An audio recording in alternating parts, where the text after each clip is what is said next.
Let's see what we got going on today. Check out our... There we go. Welcome to the show. Ladies, gentlemen, genders of every spectrum. Let's see. Why is that not showing anything, though? Oh, it still says sending data. YouTube not connecting yet. There we go, YouTube. YouTube connect. YouTube having some problems. YouTube's up. YouTube's up. YouTube's running, and we are a go. All right. Well, what's going on, guys? How's it going? Hope you guys are having a good Wednesday. Yeah, it's Wednesday. It's Wednesday today. We're halfway through it, guys. Halfway through the week. Damn near a quarter of the way through the month. Almost to Christmas. Shit's getting real. All right. What do we got going on today? Today we've got David Pakman talking about Tucker Carlson heading back to Russia. Okay, does that surprise anybody that Tucker Carlson went back to Russia? Not me. I'm not surprised. What's up, Levon? Let's see, what else do we got here? We've got the Satanic Temple, giving some kindergarten, elementary school class programs set up in Ohio. Pretty amazing. Logical Leftist. I don't even think we've ever watched a Logical Leftist video on this stream. So we've got that going on. We've got Pete Buttigieg on a Luke Beasley video. We've got just a Channel 5 news inside the influential white supremacist conference that calls Tennessee home away from home. I believe that's some Patriot Front shit. That sounds like some straight up Patriot Front shit. Then we got Trae Crowder talking about Hunter Biden pardon. And of course we got TYT brain rot. Brain rot from the TYT crowd. TYT, very weird nowadays. I've always been a little bit iffy on the TYT, to be honest with you. Even when I first started doing this, I was kind of like, meh. I like, what is it, the Damage Report? I like that guy, John Ladora. Is that his name? Or is that's the guy that does the interviews, right? I like the Trump supporter interviews, and I like the Damage Report guy. And I like the one black dude that does the like sports stuff too. Pretty much I like everybody but Jank and Nana. Everybody. No, there's no heat down here, dude. At one point or another, I need to there's ducting that's like right there. Literally, I just need to move some ducting and create a hole on a vent and have the ducting come down here into this is a sub basement. So it's not a real basement, as people in Ohio like to tell me. That's not a real basement. People in California don't have real basements. We actually don't. We don't have real basements. We have sub-basements. It's a really nice basement, just by the way. However, the room right next to me is completely unfinished. It's a gigantic dirt room with a bunch of storage stuff in it. One day though. One day I will find the time to be able to work on the rest of this house. And that day will not be anytime soon, though. Not with the world collapsing around us, guys. Yeah, TYT fell off. It is not Thursday, TSG. What's happening, TSG? What's happening, Natalie? It's probably Thursday in Australia, maybe. I don't know. How does that work? Does that work that way? Does it? I don't know. I'm from a trailer park. I don't know how time zones work, okay? I couldn't tell you where Australia is on the map, to be honest with you. All right. We're also doing the fun time multi-stream today. We got Kick going, we got Twitch going, and we got YouTube going. So if you guys are a fan of the Twitch or the Kick and you guys prefer that kind of stuff, hop on over there. Earth is flat, but it's still Thursday. How do time zones work in a flat Earth conspiracy theory? Have you guys watched Professor Dave? One of these times, so I'm trying to do these like gaming live streams, which I've done one of so far. These gaming live streams where we watch videos. We're gonna watch Professor Dave debate. What's his name?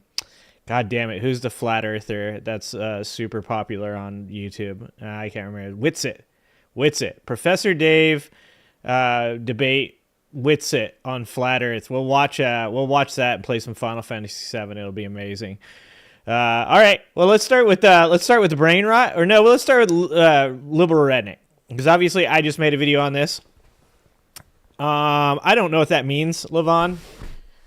It's 12 feet below us. I'm not sure if that means that I could like dig my way to China. Is that what you're saying? Because I'll try it. Right now, I'd do anything to get the fuck out of here. It's 12 feet below us. I'm willing. That's not a lot of work. I can handle 12 feet of digging nowadays. My back's still good. My knees are still good. They pop a lot. They do make a lot of noises. Flat Earth. If it's a flat Earth, China's actually like further away, I think, right? Someone needs to get me like a flat Earth map so I know where everything. I don't know where everything is on the globe. Okay, so I definitely don't know where everything is on the flat Earth. Let's see. So, anyways, Trae Crowder, giving his 2 cents on Hunter Biden, and I'll tell you this, guys. All the cool people have the exact same take as me. Jon Stewart, same take as me. Trae Crowder, I'm going to guess, has the same take as me. Pretty much just Jon Stewart has the same take as me so far. And that's enough. That's all I need. That's all I needed. What's happening, Mike? You've already watched it? All right. You good? All right. No spoilers, Mike. No spoilers. His son, Hunter, and I got to tell you, I'm having trouble coming up with a thing I've ever given less of a damn about. Seriously, I think I would give more of a damn about Meghan Markle wearing a weird scarf than I do this story. This is approaching Obama tan suit and Dijon mustard levels of me not giving a damn about it. In fact, Good the way that job. I feel about Joe pardoning. But that's the point is the right wing loves to feed into this shit, and the left wing loves to take up the fight, right? Like the right wing likes to say shit like, can you believe that he pardoned him after he said he wasn't going to do that? What a liar. And you're like, hold on. Didn't you vote for Donald Trump? He's like, yeah. Like, doesn't he lie like as much as he breathes? He don't lie. Sometimes he says things that aren't true, though.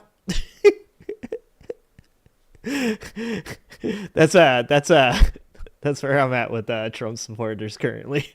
He don't lie.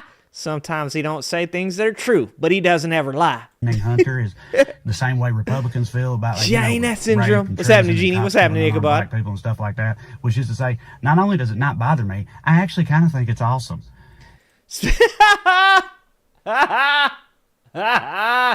Yes! I knew Trae Crowder was going to agree with me. It's me, Trae Crowder, and Jon Stewart. We all agree with each other. That's fucking amazing. I was going to say is, I don't know if you guys seen the dumbass Joe Rogan video where he's talking about Tim Walz. And he's like, I wasn't going to get involved in politics. It's just really gross in politics.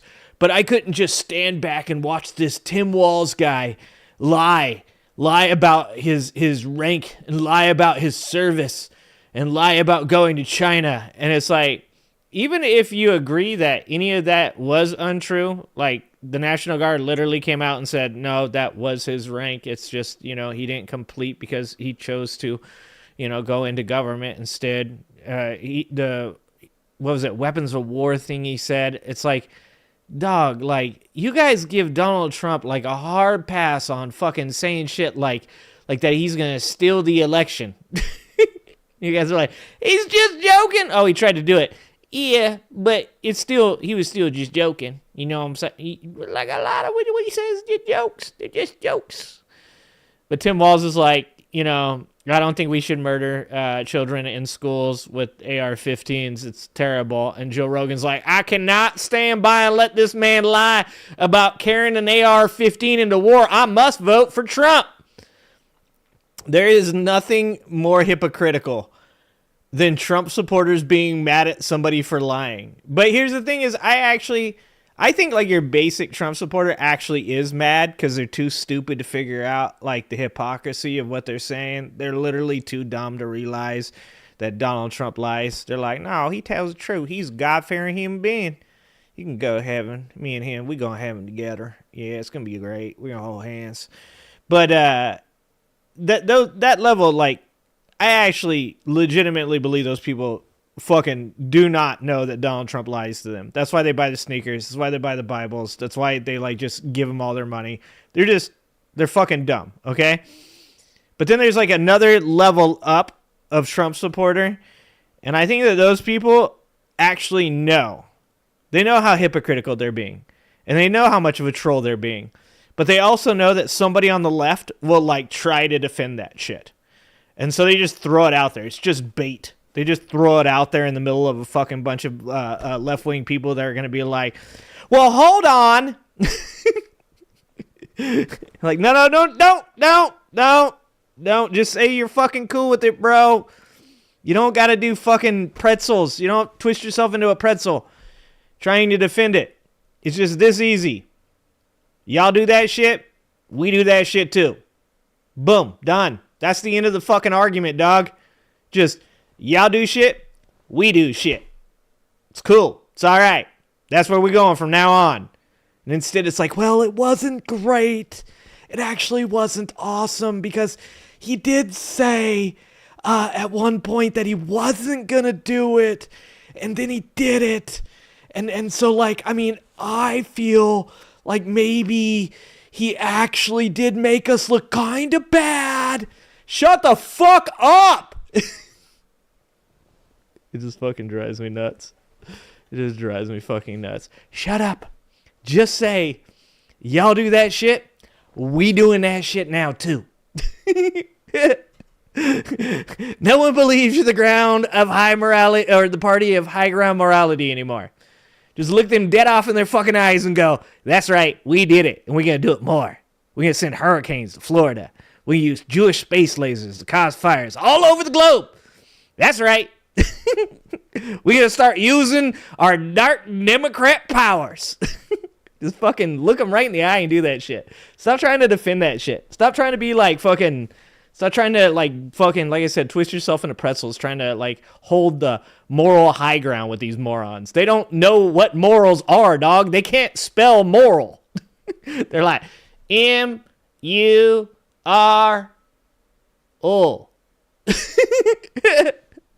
Mural. You know why? Because I love anything that infuriates the right. If it you can't argue with stupidity or ignorance. Just let that shit go. And boy, did this story dude, I hope... Hold on. We'll get back to Trae in a second. Okay, if... I'm just throwing it out there. I'm throwing this out there. If there is a draft and my old ass does get drafted, all I ask is that I get drafted in the Space Force. I think that I can legitimately make an argument that I can't be in the Army, the Marines, the Navy, even the Coast Guard. Because, you know, like, I got old knees. I told you, they pop, they make sounds and shit. Like, I'm going to alert the fucking enemy to our position. Like, if there are Russians on the other side of a trench, and they don't know we're there, and I have to, like, bend over to pick up my grenade... They're going to know. My knees are going to pop. It's going to be super fucking loud. They're going to be like, oh, Jesus. Like, when I walk down a hallway, my ankles sound like machine guns, all right? It's like pop, pop, pop, pop, pop, pop, pop, pop, pop, pop, pop, pop. Like, I wake up the whole guy. I'm like one of those, you know how when you try to eat the cake late at night, and it's in that plastic container with a lid, and you the one you get at, like, the grocery store? And you just want to get in there, you want to get some cake, and you go to open that thing, and it's like pop, pop, pop, pop, pop, pop, pop, pop. It's like the loudest shit in the world. That's my ankles. Like, I can't be in the trenches with ankles that pop like that. So I'm just asking, if I do get drafted, please draft me in the Space Force. Because then if we floating, dog, I don't have anything to worry about. All right? Plus, I want to go space. I'm just thinking. You want to be Captain Kirk? I'm trying to be Spock. I think Spock is what I'm going for. Jon Stewart isn't great, to be honest. He says awesome stuff, don't get me wrong, but TDS isn't helping anyone. Oh, The Daily Show. It was funny when you say TDS. I like Jon Stewart. I think that he's... are they helping anybody with The Daily Show? No. I mean, to be honest, The Daily Show was never meant to be that, though. That's the weird world we live in, right? The weird world that we live in now is that, like, we're looking to, like, The Daily Show to help us. When we've fallen so far that we're looking to, like, the comedians, we're like, Bill Burr sure does tell it true. On the left, we're like, Jon Stewart's really giving us the facts. And then on the right, they're like, Joe Rogan knows what he's talking about. You know, like, that's how we know that we have kind of fucked up, right? right? Like, I think it's Aristotle, once again. My boy Aristotle. That's how I refer to him nowadays. My boy Aristotle said, when you stop looking to experts and you start looking to entertainers, of course, entertainers back in his day were a lot different. But when you start looking to entertainers to lead, that is when society is collapsing. So just so you guys know, that's the part we're in right now. We're currently in the society collapsing because we have literally turned over all of our important decisions to people who are either funny or we kind of like them. I don't know. They seem cool. That's where we're at now. Why isn't John airing experts? I don't think the Daily Show has caught up to the fact that they're actually supposed to be now looked to as a news source. I don't think they've caught up to that yet, Risk. I think the Daily Show still thinks that they're just like making jokes. They don't know that people are like watching that shit and being like, bro, we need something. Like, give us fucking something. Why aren't you saying anything about this Hunter Biden pardon? You know, like, I think that's where it is. Yeah, I agree, Sean. I agree. What's up, Venture? What's up, Sean? What's up, Risk? What's up, Cheyenne? When I do the twangy voice, that's like, that's because I grew up in the trailer park, you know? I don't know, Risk. I don't think they have what I think the Daily Show is in the denial phase. I think they know that people are watching them, but they're still in denial that it's their responsibility. That's where I think they're at right now. Of course, I don't like watch a lot of shows, just so you guys know. The only time I get to watch any content really is when I come on here with you guys, just so you guys know. Just so you guys know, whenever I'm watching this shit, I am literally catching up with you guys. Yeah, TDS, the Daily Show definitely shouldn't be our bar for news. But once again, we got rid of that, dude. We got rid of, what's up, Levi? We got rid of experts, and now the clowns are running the circus. So all you do, you know, when the clowns run the circus, you grab yourself a pistol and a popcorn. That's what you do. And you just sit on your porch and watch the fun. Watch it happen. You might throw some dollars every once in a while in the ring, like it's a strip joint. But other than that, there's not a lot you can do. Aristotle called this shit. He said, in pure or direct democracy, when you start to lean too heavily one way or the other, so either the oligarchs, which is what we're seeing now, take control, and the charismatic are the ones who become in charge. Then you start to have this tipping of the scale towards oligarchy, and the inevitable reaction to oligarchy and the wealth gap moving as large as it is, or moving to be as large as it is now, is revolution. And you know, I don't know that that's going to happen. Maybe we'll correct in time.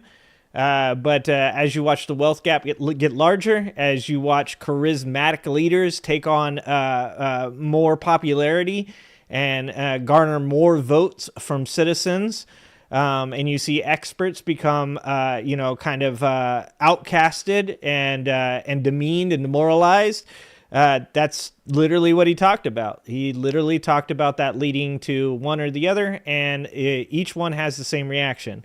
It's either the populace revolts, and then you have something like communism, or the populace is subdued, and you have oligarchy. That is literally what Aristotle back in 365 BC called. It's fucking insane. But 2,000 years ago, he called this shit. Rape and treason, pretty crazy. Cops killing unarmed black people and stuff like that. Yeah, to say, the fact that not only scientists does it are not the bother enemy me, are, I actually is kind of insane. think it's awesome.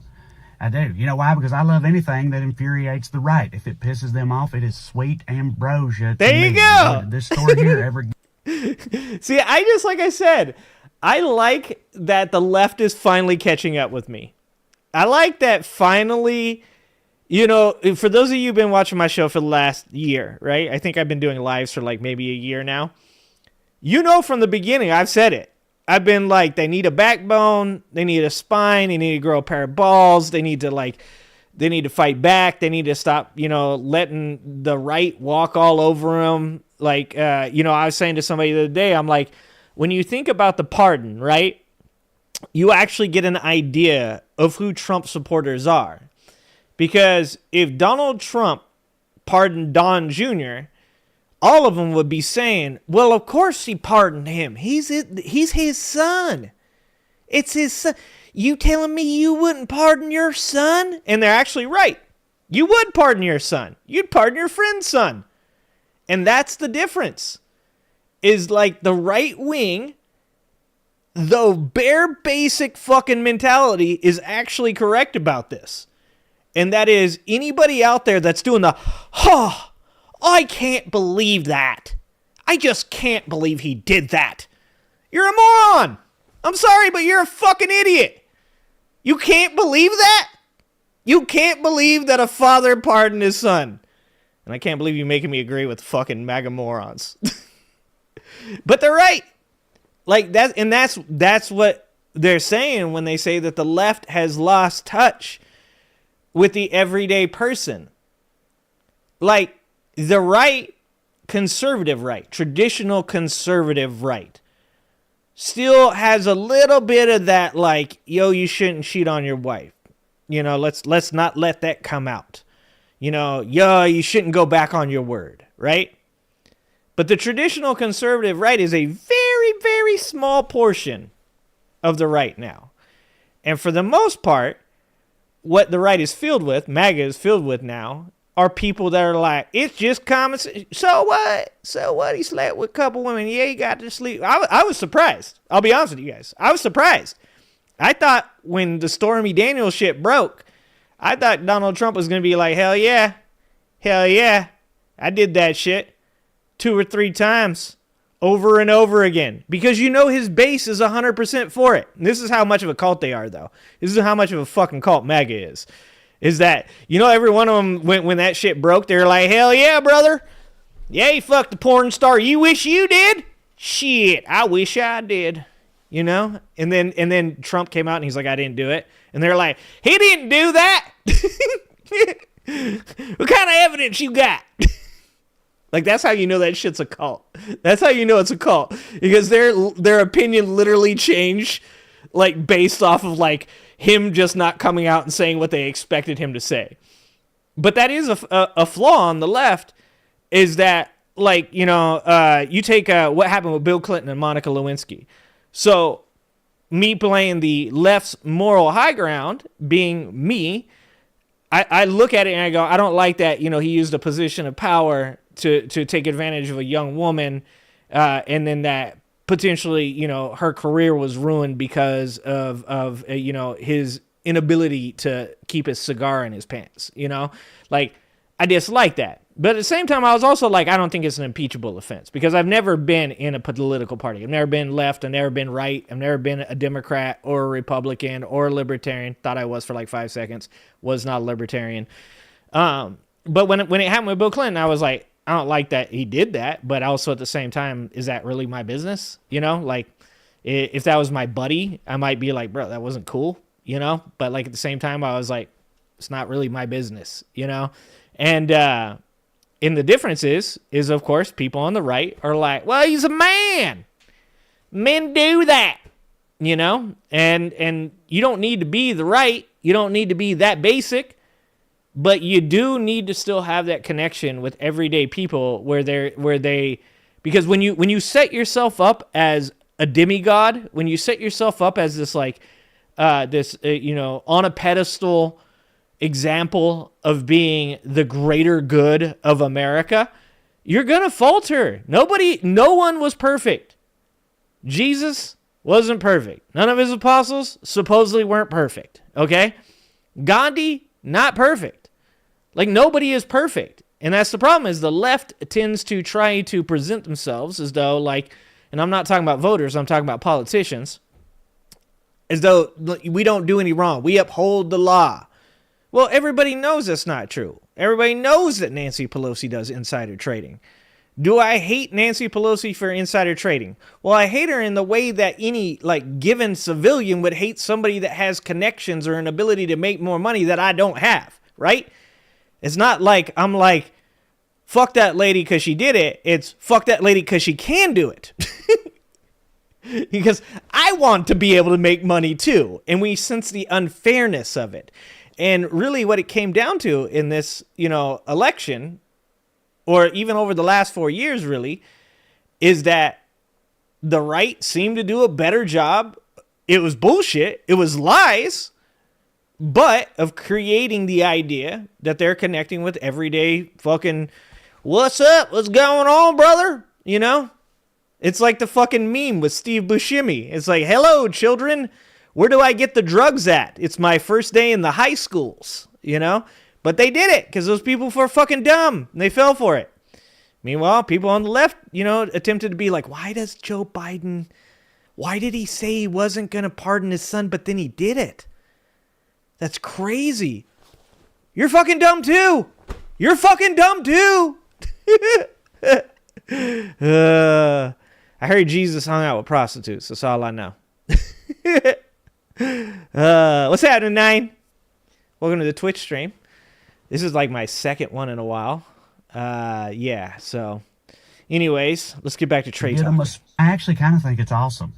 I do. You know why? Because I love anything that infuriates the right. If it pisses them off, it's sweet ambrosia to me. And boy, did this story here ever get them a sputter. And they're like, you can't just break his promise and spurn decorum by using his power in an ethically dubious way. Like, that's supposed to be our thing. Everybody knows that's our thing. I love it. I really thought about how upset you got to take the power has to be by this. I just keep picturing her laying in bed alone like Wolverine in that famous meme, just staring forlornly at a picture of Hunter Biden's dick. It's wonderful. And I don't feel hypocritical about it either. I know all the people out there like, I better not hear one word out of the left when Trump pardons the January 6th people after this. Kiss my ass. First of all, he was 100% going to do that anyway. Yeah, secondly, that's what I'm saying. And once again, this isn't coming from right-wing people. This is coming from the CNNs of the world. This is coming from senators, Democratic senators. Like I said, the left shoots themselves in the foot all the time. Democratic senators are literally like, well, now they're going to pardon the January 6 people. Like, are you fucking new? To borrow, that's my favorite insult, just so you guys know. My kids do that. That's something the kids say. Are you new? And I don't think there is a worse insult out there. It implies so many things about you. When someone asks, are you new? I mean, you gotta have the right tone, right? But goddamn, are you fucking new? They're gonna pardon the January 6 people now. No shit. They have literally been talking about pardoning January 6 prisoners since they were put in prison. This is not because Joe Biden pardoned his son. And if you're on the left and you are stupid enough to fucking repeat that, holy shit. If you're on the left and you are stupid enough to repeat, well, they're gonna pardon the January 6 people now. You're a moron! You're a moron! They've literally been talking about it for 4 years. They were going to pardon those people regardless of what Joe Biden does. In my opinion, Joe Biden should go further. I think Joe Biden should pardon any dude that checked that box on that federal form and went to prison for it, as long as it's a non-violent crime. I think Joe Biden should just go right through the prison system and be like, you know what? Anybody that didn't commit a violent crime, Merry fucking Christmas. Let them all out. No violent crime, you get out. That's what I'm with. I mean, I'm sure someone's going to be like, but what about these people? No, not those people, okay? Of course, I'm not fucking covering everything. It's a blanket statement. But it just drives me nuts because what he's saying right now isn't even coming from right-wing people. It's coming from left-wing people. And it's the same shit the left does every single fucking time. Every time. The right wing goes, well, isn't it weird that you guys didn't do that one thing? And you're like, hey, actually, they're right, guys. We didn't do that the way we were supposed to do it. And now we need to flagellate in front of all of these people so that way they know that we've repented for our sins. Like, stop that shit. Grow a spine. Look them directly in the fucking eyes and go, you were going to pardon them anyways. We don't care. I'm losing my mind and my microphone. You gotta get out of this like self-depreciating mode that the left gets into. They're right. We did a bad thing. Stop it.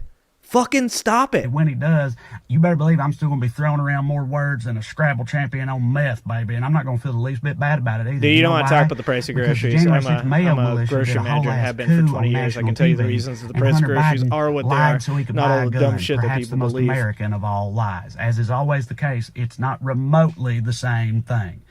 And all the people on the left are like, this is just a bad look for Joe. This could hurt his legacy. Did you just say water is $11 a gallon at any convenience store and gasoline is $4 a gallon at the same store? I literally sell water 1 gallon for $1.49. Like, see, this is what I'm telling y'all. Sometimes y'all full of shit too. There's no $11 of water at my store, dog. Dude, I sell fucking water from a filtered system for 59 cents. 59 cents. 59 cents. And I'm in California, where you guys all think it's like the most expensive state that has ever existed. Actually, I just hired a girl from Pennsylvania, and she was like, your guys' groceries are like half the price of ours. Do you know that everybody in Pennsylvania thinks that everything in California is like twice the price of our products? Like, nope, it's not. Nope. Water that comes through my filtration system is 59 cents a gallon, my friend. Sorry. I'm telling you, this is like y'all can argue with me about whatever the fuck you want. You can't argue with me about the price of groceries. I can tell you why eggs are expensive. I can tell you what you're getting gouged on. I can tell you, like, dude, like literally fucking anything you want to know about groceries. I've been in grocery for 20 years, dog. Like, this is my wheelhouse. Look, I hear you, but it feels like y'all are still playing the game by the old sane rule book. And I hate to tell you, but back in November, not only did that game end, but the other side flipped the table over, took a shit on the rule book, and set the whole thing on fire. We're in the lunatic dumbass end game now, y'all. So I say go nuts, Joe. If you're talking about Nestle, if you're talking about Nestle's domination of the water industry, that's a whole different story, but that has nothing to do with the price of groceries. That would actually help Americans, but I'm going to leave those things to smarter people. Instead, I'm going to focus on the things I think he should do just to piss the other side off real bad. You know what I'm saying? There you go. See, that's what I'm talking about. What's that, Jeremy? Why not? Why are almonds expensive? What are you talking about? Almonds are expensive. How much do you pay for almonds? Like, almonds are like $9 a pound. Do you know how many? And I work in it. By the way, I work in a health food store. I've worked in the health food industry for 20 years. So I sell like the most expensive. I actually sell reverse osmosis water. It all depends on. See, this is the problem with these arguments. It all depends on where you are in the state. I live in California. Almonds are not expensive in California. I literally sell raw organic almonds. They're like $9 a pound. Well, of course, it's water. I understand what you're going for. And I can even go further into this because I'm from the Central Valley. So the subsidies that are surrounding almonds, so this isn't just a water story. This is also a government subsidy story. So when farmers plant things like almonds and it takes up too much of the water supply, the government will actually pay them to remove those crops. So farmers will go through and plant crops that they know that they really shouldn't plant. And then when those crops suck up too much water, they remove those crops. And then they get paid for it. Water makes up part of the cost. See, this is my problem, Risk. My problem with everybody that comes into my chat is you guys focus on one part of the story. It's like there's this one thing, and this one thing it's everything. It is the reason for everything. It's just like when I get my good friend Reverend. Reverend comes through, and Reverend's like, they're distracting you from the craziness that's going on. I'm like, nah, dude, you just pardon his son. It's just nothing. I'm telling you guys, I will live and die by the Alan Moore quote. And the Alan Moore quote is, everybody believes that there is a small group of people that is in control of the entire world. And the reality is that the world is rudderless. And that's actually the scariest part, is that nobody is in control. Water is part of the story. Do I grow my own food? Fuck no. That's too much work. But I work with local farmers. I work with literally an entire county of them. I work with guys that are on the water board. Well, that's great. That's anecdotal, Risk. Come on, Risk. That's anecdotal. I grow my own food. Good job. Like, that still doesn't prove anything to do. Like, I don't even know what your argument is. Okay, give me your hypothesis that you're trying to reach here. What is your thesis? Like, I all I'm getting from this is that groceries are expensive because of water. So a grower is a better source than the grocer. I work with more growers than you are. I literally have, like, how many people do I probably work with overall? 50, 100? Probably. Like, I literally work in a community with farmers. Two of those farmers are literally on the county board for the water, for the watershed. You still haven't given me what your thesis is. I still don't know where you're going with this. You need to, like, tell me what the actual point. Like, water is not the reason groceries are expensive.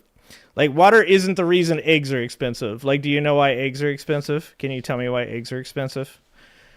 Because it doesn't have anything to do with water. Zero to do with water. Day, that'll piss them off. Paint the White House in a rainbow scheme. Put some big ass cat ears on top. You know, who get hire Ariana Grande and Cynthia Erivo to do the rest of your White House press conferences. Give the Indians in South Dakota Mount Rushmore a truck full of dynamite. My guy, I work for a place that literally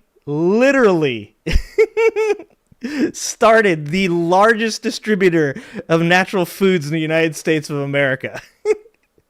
Congrats. What do you want me to tell you, bud? You got a 7-figure check from the EPA. I literally know the dude that started the largest distribution source of health foods in the United States of America. Water is not the issue. Water is an issue. You're misconstruing the argument. This is what I fucking hate about you guys.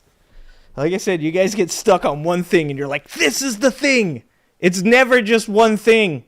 It's never just one thing. Everything is complex and nuanced.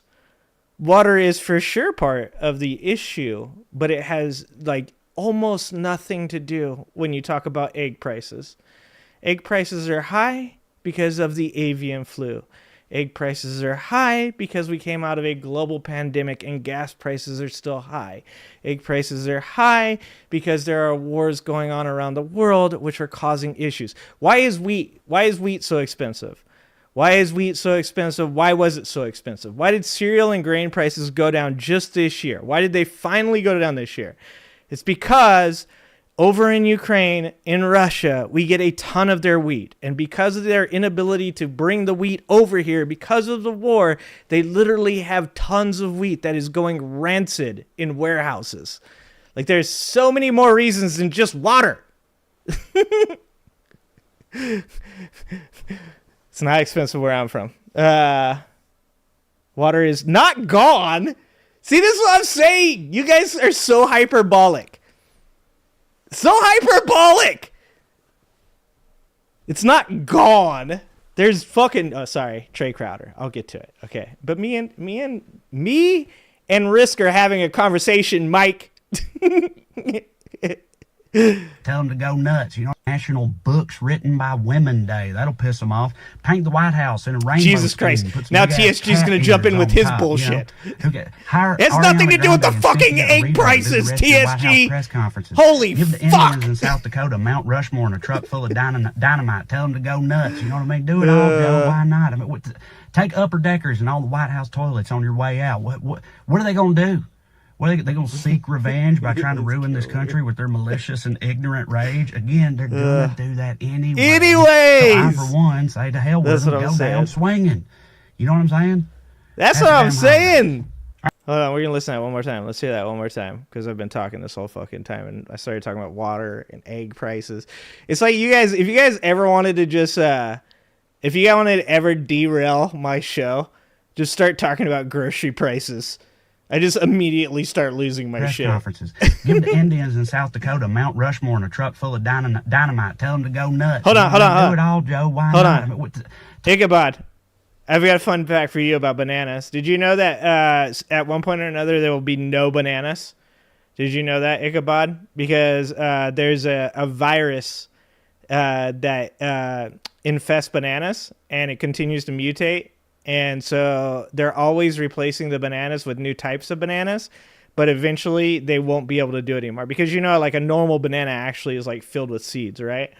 So the edible bananas, the ones that we eat, are, you know, modified. Like everything. Like that's one of the craziest things. When you actually work in health food, you constantly hear about genetically modified foods. There's tons of genetically modified foods that people eat every single day. Bananas are modified. Bananas eventually will no longer be able to deal with the disease, and there will be no more bananas, just so you guys know. Yeah, bananas always have a virus. Yeah, at one point. Yeah. Take upper deckers and all the White House toilets on your way out. What are they going to do? Oh, now you're hating on almond milk. By trying to ruin this country with their malicious and ignorant rage. Again, they're going to do that anyway. It all goes back to say 2008. to hell with them. Go down swinging. You know what I'm saying? Happy damn holidays. All right, YouTube, back with more in just a second. You know, listen, I think we all have pretty low expectations for American media at this point, especially when it comes to consistency. But I got to say, the coverage of this Hunter Biden story has been particularly scattershot. Let me show you what I mean. Yeah, let's All see right, it. y'all, we're here on Ground News' website. They also have a mobile app and a Chrome extension. We're looking at coverage of this story. It says Biden has pardoned his son Hunter. What does that mean? This is where Trae's allowed to go back inside the house, right here. This is where Trae's allowed to go back inside of his house. You can see the coverage breakdown over 300 sources, pretty evenly. It's not all water risk. Amongst the it's biases. not all water. You go down here and you sort the articles that's by a bias. part of You the can see how problem. the headlines themselves to kind of paint a different picture. The right-leaning outlets, they say, you know, what is a presidential pardon? How Joe Biden has used one for his son. This one, Joe Biden breaks his promise and grants forgiveness. This one, perhaps the most egregious. Biden's criminal son is the third turkey pardon. A little sassy with it. You can see. I mean, that one wasn't too bad. The headline, you can see the bias of the outlet, but I also mean, the article's probably fucking retarded, but the actual low degree. The headline was pretty good. You can also see where the money comes from. Ever important. That's the extra context. You can get on Ground News if you look at left-leaning outlets, framed a little bit differently, but still critical. He's talking about almond milk. New York Daily Alan. News says that this will cloud Joe Biden's legacy. Others wondering about the Bro, the price, the water has not skyrocketed the price of groceries. I'm sorry, but you're wrong. I literally have been fucking buying groceries for 20 years of my life. I know the pricing by heart. I can tell you how much, nothing has skyrocketed. I work in the most expensive groceries that you can possibly buy in what is considered supposedly the most expensive state. It's not facts. It's not facts. Legal effect of this. Joe Biden pardoning his son was in the best interest of justice, according to U.S. Attorney.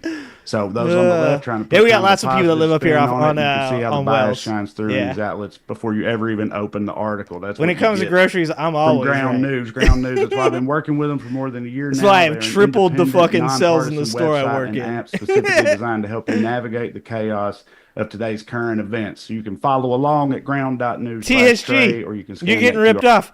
I literally sell free range, all natural eggs, $3.99 a dozen. $3.99 a dozen.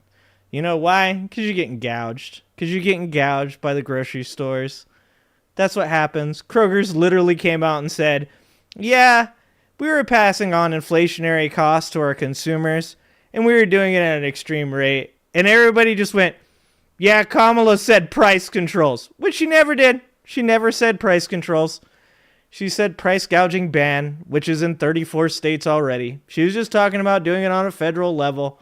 But instead of calling out Kroger's for the fact that they're literally price gouging you, you can keep talking about all these other reasons for why eggs are as expensive as they are. They're not. They're literally buying them for fucking $2.50 and selling them to you for $9. That's what's happening. Yeah. Well, no shit. Your entire expense is water. Risk. You grow your own food. You're talking about the prices of groceries in grocery stores, and you're telling me that you grow your own food. Jesus fucking Christ. Sometimes I can't with you guys. QR code on the screen there. They're always adding new features. They've got one I really appreciate now is the positive news page. You know, the rest of the media wants to keep you afraid. If it bleeds, it leads. But good It things doesn't do still happen. increase Like the cost. A hiker recently found after 50 Sorry, days bud. lost That's in the not why it wilderness, costs more. Warren Buffett's got a new $1.2 billion Yeah, I know TSU's charitable not. He's in donation plan. Australia. Kind of a shame we need the billionaires That's why he to keeps save calling us, me but hey, mate. at Come least on. one of What's them happening, is Paul? nominally interested in doing so. Am I right? Remind yourself that good things do still Hold on, happen. I'm going to argue with Paul now, too. It's Paul's turn to argue with me. Yeah, fucking Natalie grows her own water. Ha! Paul says, I don't think Joe should have pardoned his boy simply because he opened the can of worms with Trump. See, Paul, he didn't open the can of worms, dog. The can of worms was open and spilt all over the goddamn floor. Donald Trump literally pardoned Jared Kushner's father and then made him the ambassador to France. That was his last go-round. He pardoned Michael Flynn, Roger Stone. I should show you guys the graph. Joe Biden has actually pardoned less people than any president, I think, in the last 30 years. Donald Trump was going to pardon all the January 6 people. Doesn't matter. Donald Trump was going to pardon anybody that had anything to do with the things that he did that was bad. Doesn't matter. Everything that Joe Biden does right now is just going to be used as an excuse. It's just going to be like, well, we only did it because he did this. It's all bullshit. They were going to do it anyways. The can of worms was open. It was not only open, but it was spilt all over the ground. The worms were free and running. They were like fucking Kenyan marathon runners. They were gone and they were gonna win.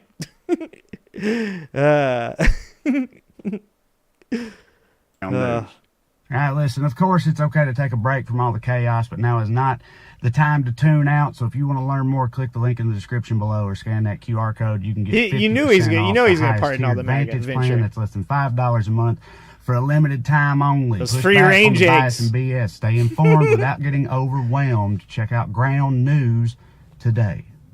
All right, YouTube, and we're back. Yes, things are wild out there. It does feel like things are different. The game has changed. The rules are different. The rules don't exist anymore, and I think it's time that we adjust to that. And perhaps Biden pardoning his son could be a step in that direction. Underhandedness, shadiness, and all that shit, being trolls, trolling them. That's the only recourse we have left at this point. And there's still some people on the left hand. Trae's my man. Cling to some sanity. Hell yeah, I don't Trae. understand why they think Good job, it buddy. matter. I've seen multiple stories about, California's finally caught up and counted all their votes, and guess what? Trump don't even have the majority anymore. Ah.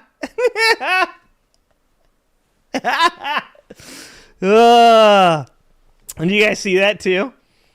What is it? It's 220 to 216 in the House right now. Getz is gone. Waltz is gone. Stefanik is gone. Right?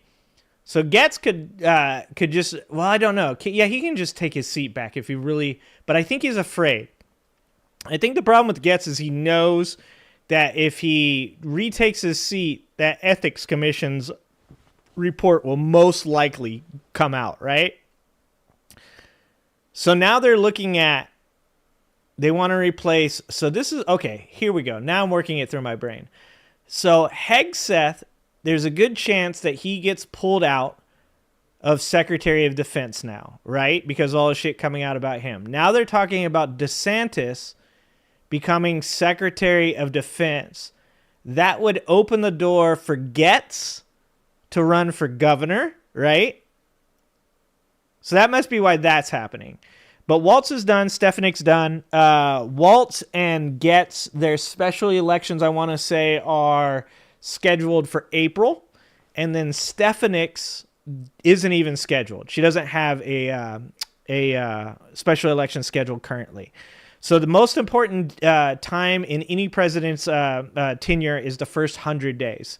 First 180, to be honest, but 100 is the most important. So if the House only has a 217 to 216 lead all the way until April, there is a pretty good goddamn chance that there is still enough Republicans within that House right now that are not happy with the way that the party is going, that they will once again cause the same type of chaos that they have done for the last 2 years, and absolutely nothing will be getting done unless it's through executive order, which of course you want it to be done through executive order, because if Trump does it through executive order, then the next president that comes in can just roll it back, anything that he does. It's a lot scarier if they can move it through the House into the Senate and then get it signed by the president. It's a lot less scarier if he does it through executive order. That's the same reason, like, people, like, once again, I hear people bitching about the college debt thing with Joe Biden, and it drives me up a fucking wall. Joe Biden forgave $200 billion worth of college debt. And everybody's like, well, he could just use an executive order. No, he couldn't have. If he would have, anything that happened would have just been turned over as soon as Trump became president of the United States. Like, that is the whole point of what he was trying to do. And if Kamala would have gotten elected, the process that was making its way through the courts would have eventually made its way through the courts, and you probably would have had college debt forgiveness for the majority of Americans that need it. But we don't have that now. And I keep hearing all these people go, why didn't he forgive college debt? He forgave $200 billion worth of college debt. The left just annoys the fuck out of me sometimes. Like, you guys, like, I swear to God, this is why I can't exist on either side. Like I said, every time I say something mean about the left, the right is like, hey, you can come on. I'm like, get off me. No. They're empathetic, at least. They're good people over here, at least. You guys are fucking crazy. You guys think the orange guy is like fucking God. Like, you guys think that guy's smart. Holy fuck. It's not even actually orange. Did you guys know that? But it drives me up a fucking wall. Joe Biden passed through the PACT Act. Joe Biden passed through the most, the strongest bipartisan gun legislation that we have seen in 30 years. Joe Biden helped cap insulin for people on Medicare at $35 through the Infrastructure Act. Through the Inflation Reduction Act. Joe Biden pushed forward green energy and green energy programs and created a fucking bajillion jobs through the Infrastructure Act. Joe Biden forgave college debt. Joe Biden brought inflation down to 2.4% last month. Joe Biden had unemployment under 4% for something like fucking 36 months. I might be under-exaggerating that. Joe Biden brought back 6 people from Russia that were stewing in prisons over there. And still, people on the left are like, well, he could have done more. Sometimes I just can't. Sometimes I can't. Sometimes I'm like, the fucking right drives me nuts, and then the left just fucking flagellates in front of everybody. And it's like, stop, do it, fucking listen. Don't listen to me. I have 20,000 subscribers. Listen to Trae Crowder. He's telling you the same shit. Literally telling you the same shit. You gotta stop with all this, like, self-inflicted pain. And you gotta start recognizing that the game has changed. The rules ain't the same anymore. People can watch something like Joe Rogan, where Joe Rogan can say the dumbest shit possible that nobody should believe, and people are like, that's the truth. Fuck yeah, that's what I'm saying, brother. You know what I'm saying? Shit. The game has changed. You can want it to not change. I'm with you. I wish the world would get back to critical thinking, political and media literacy, and common fucking sense appealing to experts, looking for like education outside of the norm, but also agreeing that experts are important. But that's not where we're at. We are on the highway of idiocracy, my friends. And you can either help steer the boat of idiocracy towards a better future, or you can ride the clown car right off the fucking cliff. That's your choices right now. So the left has to figure this shit out. Yeah, stop making videos on the internet crying and talking about how upset you are about what happened, and instead get pissed off. And instead use their own fucking rules against him. And stop being mad at Joe Biden for pardoning his son. Stop being mad at Joe Biden didn't do enough. He's quite possibly a top 15 president after the next decade. If the Chips and Science Act, if it isn't fucking nipped in the bud and completely killed, can be one of the most important pieces of legislation for the future of America for the next fucking 100 years. That's if Donald Trump doesn't decide to just shit on those billion-dollar chip factories and just leave them desolate, all because he's mad. Because he wants to drill. He likes oil.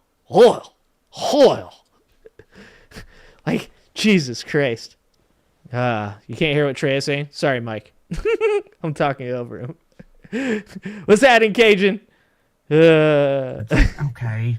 But he still won by like 3 million votes. What the hell are we supposed to Risk do with is that? my risk. You're going to be my water. Difference. It would be like if you lost fucking your water house czar. at a casino. I don't know if you've joined the Ginger Kingdom, but you can be my water czar. If you would have just made that field goal, you fucks listen to Risk. Fine, so it's really okay? not that bad. Yes, it is. Your house is still more gone. pardons. That's what I'm saying. Ruined. Let's go, Venture. More pardons. It doesn't matter what the general outcome was. Plus, we all know or what the numbers were. Plus, we all know that Trump. He could have won by one vote. My internet's not good enough to bring people on Risk. Could have determined the whole thing, and if that happened, Trump would still claim a landslide, and half of his country and the people in his cult would still believe him. So I don't know why we focus on things like that. I live in the also, woods. I've seen articles about how, the Fonnie Willis case in Georgia, it might not be pardonable, so there's still an opportunity there for justice. No, there ain't. No, there ain't. I don't know what else y'all need to see. There ain't no justice here. Nope. As they said in Game of Thrones, if you're looking for justice, you've come to the wrong place. It's not how things work. You brought up Game of Thrones. Look, you got away with it. Oh, that is shit. not going to change. All right, I'll pardon you, Cajun. I got it. The only thing that we can do now is to make his reign as much of a living hell as we possibly can. Are you guys still arguing about water? Rely on our own annoyingness, our own capacity for obstruction and pissing them off, as well as... Well, that's the real question, Stan. That's a solid question. Is Trump still promising no tax on tips and OT or nah? Like, how much of all of this shit do Trump supporters forget about when the bread and circuses happen? Once Trump decides to do his nationwide fucking fair, like, they're going to forget about all of that stuff, dude. Trump's going to pull out the big Ferris wheel, and all of these people's brains just turn off. They're like, wow, look at that. Holy shit, that's a big Ferris wheel. Look at how big that... Can you imagine? Can you imagine being all the way up there? Wow. And somebody's like, so did they stop taxing tips? And what? What'd you say? That's a big Ferris wheel, though. I don't know what you just said, but that's a big Ferris wheel. They're not going to remember any of this shit. As their own incompetence getting in the way of many of the woods is where it's at, Ichabod. It's a good place. It's the only thing we can really hope for at this point. And I know that's depressing. I'm aware it is, but it's better than nothing. There's something there. There's some light at the end of that tunnel. We all know how stupid and incompetent good job, Cajun. That is proactive, Cajun. Glacial pace. If you need to know anything about water, Risk's got maybe at least see us through to the midterms and then go from there. I don't know what else to tell you, but ain't nobody coming to save us. It's like Mueller didn't come to save us. Jack Smith didn't come to save us. Nobody. Fonnie Willis isn't coming to save us. No one's going to come to save you. All right, so we got to buckle down. Do the goddamn work yourself. That's how it works. Out of them, make things as hard as possible. Yeah, I got you, Paul. Years, and I'm fucking handing out pardons, dog. For the best. I know it's not a gleaming endorsement of the future we're all staring down the barrel of, but I don't know what else to tell you anyway. Merry Christmas, everybody. Hope you're having a good holiday season. Hope everything's going well for you. Not overcoming general existential, despair or anything like that. Still have time to. It's a really funny time to be a content creator. Well, at least in this one, right? Like, if you're just like a video game content creator or whatever, you just act like shit isn't happening, right? Like, if you're just like making fucking Warcraft videos, you're just like, the drama in my guild yesterday was this, and you just act like all the crazy shit isn't happening around you. But if you're a content creator that does any type of like political stuff or just like social commentary, it's a strange time, because you're just like, you make a bunch of jokes, you talk about stuff for a while, and then you're like, hey guys, actually still be safe, okay? While you guys are out there. Also, don't want anybody to get hurt, so like, look out for yourselves, okay? It's a fucking strange time to be it's like I said, it's one of those things where I'm like, creating videos nowadays, and my biggest problem is I don't want to react to like drama bullshit. I don't give a fuck what content creator had sex with whether they're content creator and there's a video of it. I don't care. I don't care. And I can't make myself care. But it's a strange time. It's a strange time. Because I try to make videos now. And it's like, every video I feel like I need to be like at the end like, so anyways, you guys should probably buy some canned food. Get yourself a couple firearms. Start digging a trench. If you have enough water, build a moat. It's going to be an expensive moat. Risk and tell you about it, okay? So I played Warcraft for since the beginning. Have you guys, dude, if you guys want to cry, I know that's a weird thing to say. It's a weird thing to say. If you guys want to cry, if you guys would like to cry, go watch The Life of Ebeline. Has anybody watched that? Anybody in chat watched The Life of Ebeline? That shit was fucking... I mean, it's both, like, really good, because it's good to, like, see that kind of thing and see somebody that, like, had such a, like... Not a messed up life, like... a hard life? Like, a restricted life, I guess is what you'd say. A restricted life. And he still had impacts, big impacts on a lot of people. Like, really makes you feel like you haven't done enough to help, but that shit will make you cry for like an hour, dude. It'll make you cry for like an hour. Yeah, watch Life of Ebeline, Silent. It's on Netflix. But that shit will make you cry, like, the whole time, just so you know. Getting the dude. Just looked at a Glock 14. Stock up on the toilet paper. Oh, dude. Nothing says American entitlement like the fact that the first thing we go for is toilet paper. People are like, I shit you not, I had a grocery store filled with food. Filled with food. My toilet paper aisle, completely empty. It was the weirdest thing.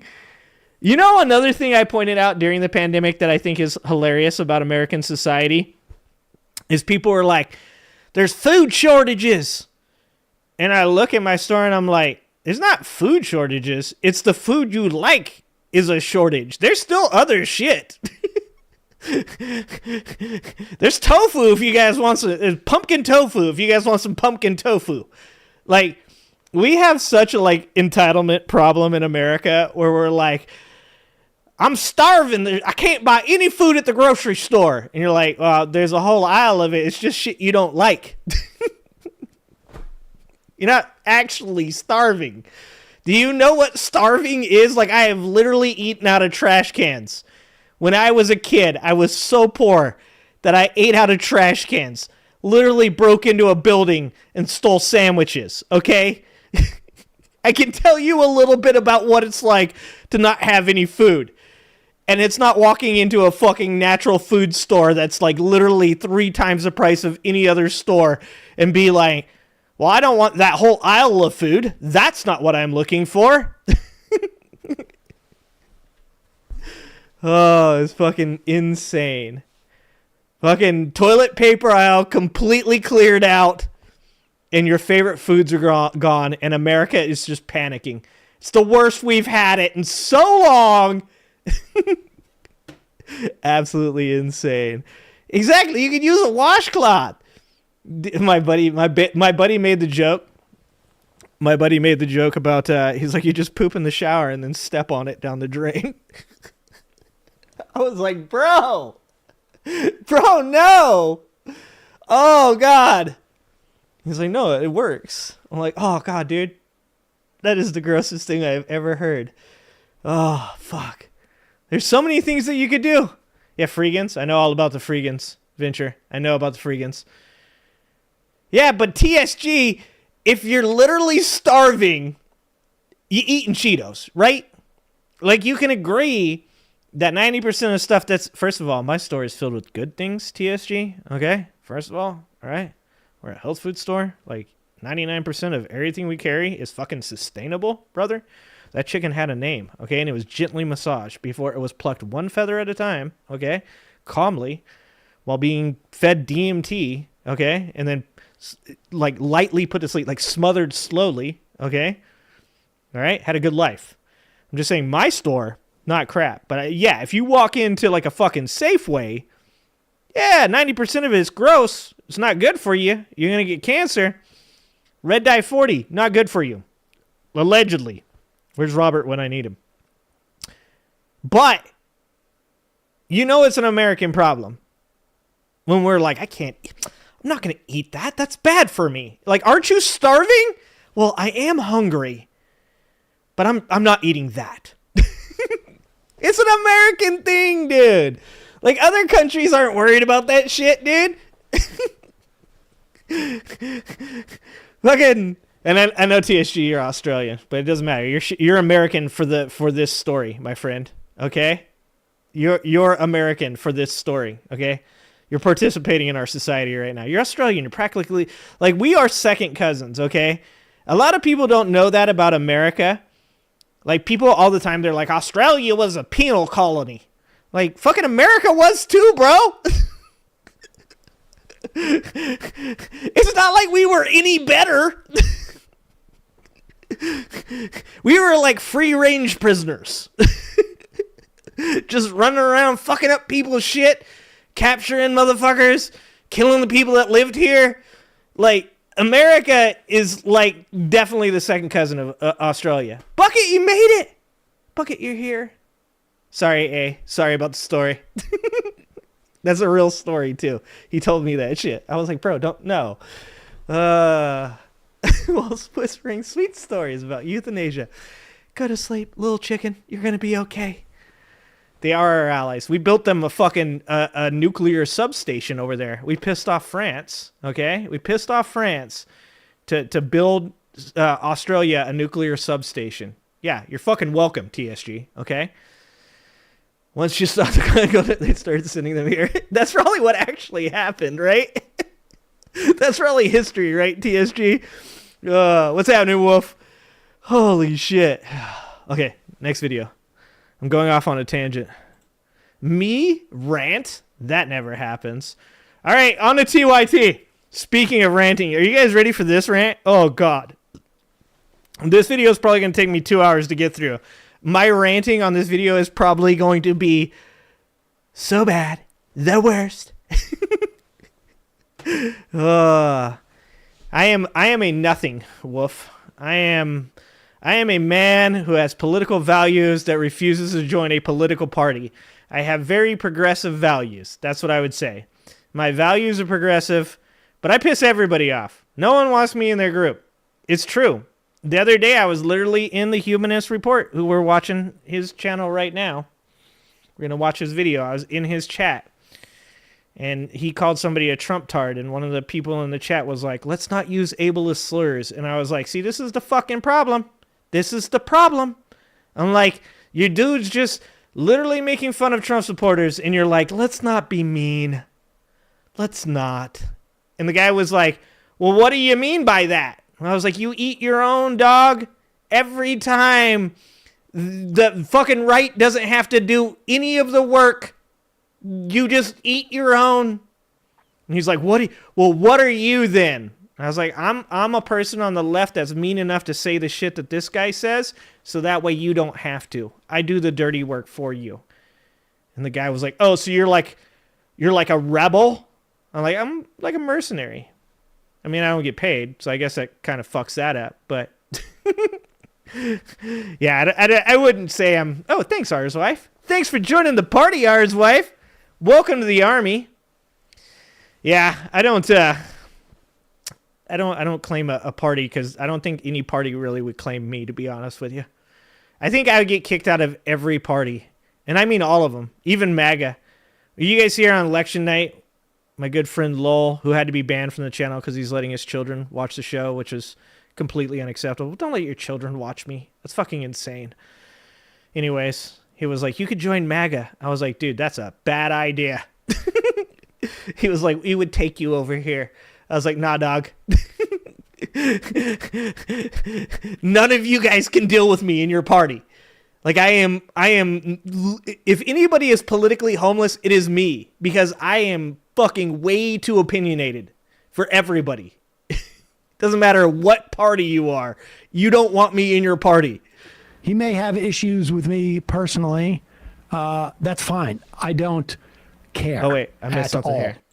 I think Cedar's a grifter. He may have issues with me personally. Hold on. I think Cedar's a grifter. Hold on. Jank is calling somebody a grifter? Brother?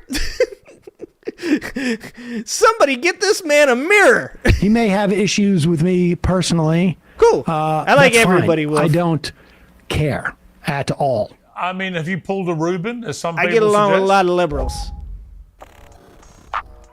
You're probably more progressive than me, Riz. So I feel like it's come to a point where we now have a lot more clarity about the TYT situation, specifically their right-wing pivot. And when we say politically homeless, see, we mean it. See, what most people say when they say politically homeless is it's just like kind of like just like it's like the cool thing to say. It's like being independent, right? Like, no, I literally mean nobody fucking wants me in their party. It's not like a choice. It's just like people on the left are like, yo, like you have progressive values. Yeah, I do. Yeah, I believe in equality. I believe in DEI. I believe. And they're like, yeah, well, what about this one thing? And I'm like, no, I don't believe in that. That's fucking stupid. And they're like, well, get the fuck out of my party. Like, that's literally how I get reacted to in like every single instance. So, like, I'm not just saying it to be like, what is it, edgy? I just mean literally nobody wants me in their party. And I'm okay with it. I'm fine with it. I now know where this disconnect is specifically coming from between them and us. And I debated about whether or not to even talk about this again, because I don't want people to think that I'm trying to rehash drama. But in my mind, I do not doubt this that, isn't Wolf. just about drama any longer. To TYT, they view this as a competition to maintain hegemony in this space, because Cenk Uygur and Anna Kasperi. Yeah, and I was just saying this the other day. This is another thing that the left does to themselves. Is when you look at right-wing politics, when you look at the grifters, the alternative media on the right, it's very rare that you ever see like Charlie Kirk going after Tim Pool, or Tim Pool going after who the fuck else is over there, Crowder. Like, there's a little bit of infighting between what's the Ben Shapiro's network? God damn it, what is it called? Why am I drawing a blank on Ben Shapiro's network right now? God damn it. Anyways, Ben Shapiro's media network. There's some infighting there between him and Candace Owens and Steven Crowder. So there is like a little bit there. But for the most part, like a lot of the alternative right-wing people don't fight as much as the people on the left do. You've got Destiny versus Hassan, Hassan versus Destiny, Destiny versus Vosh, Destiny versus everybody apparently. You've got Jank fighting with everybody and claiming that all the people on the left don't. Like, there's so much infighting in the left's alternative media, unless you're like looking at people like maybe like Brian Tyler Cohen, who's just like doing like pretty much just a news style thing where he's just reporting what he believes are facts and tries to like just stick to non-dramatic stuff. But there is like this real issue in the left-wing alternative media where people are constantly backbiting each other because they know it's good for views, right?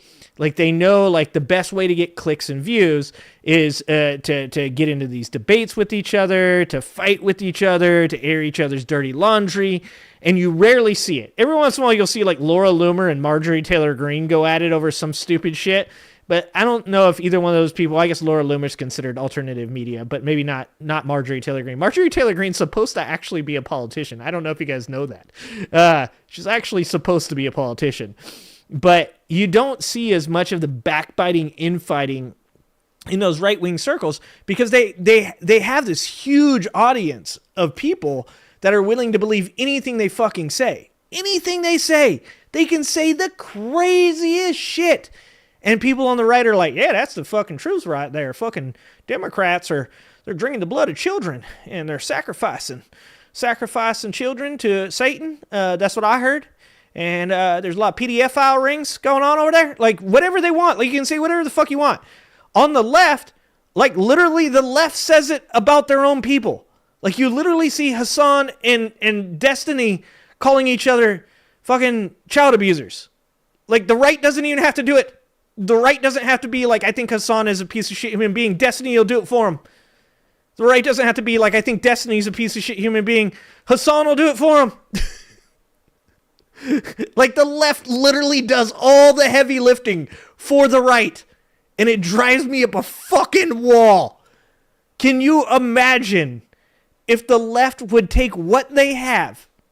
I don't know that Cenk counts as a left-wing media personality anymore. So we'll just carve him off and fucking shove him off the table, right? But could you imagine? You have Tyler Cohen, you got Pondering Politics, you got Fair and Balanced, you've got Destiny, you got Hassan, you got Vosh, you got millions of subscribers between all these people. Luke Beasley, Adam Mockler, millions of voices that are, millions of ears that are being reached by these people's voices. And I'm not going to shit on all of them because I think like Luke Beasley does a good job. I think Adam Mockler does a good job. I think Pacman and Cohen do a good job. But the whole fucking apple cart gets upset by this like what I call dramatics. And that is fucking drama-based clickbait bullshit where like, I found a video of this guy having sex with this other guy. Ha ha, I'm going to put it out. Oh, is it against like right-wing people? Oh, did you catch like Charlie Kirk and Tim Pool making out? Nah, it's somebody that's on our side. So why are you putting that out? Well, it's going to get me clicks and views, bro. It's fucking maddening to watch. It's fucking maddening. Presumably feel as if they've been usurped in some ways by the likes of Hassan Piker, that's as well as Sam Cedar and Emma Vigeland. To be honest with you. And they kind of have. Like, I mean, Majority Report is just a better, more principled version of TYT, and more people are coming to that same realization, and Cenk is taking notice. That's what the right He's has. jealous, I think, that Majority Report is eating his lunch because he's always viewed TYT as the champion of the progressive left on YouTube, and he still wants ownership over the space, but he's starting to lose it, and he's mad about that. And he's especially mad that he's losing dominance to people in particular that he probably views as inferior. Now, I don't know. Wait, did Cenk ever say that he was a Bernie guy? Like, and once again, I'm not going to sit here and act like I know a ton about all these guys. I know what I watch from what I see here.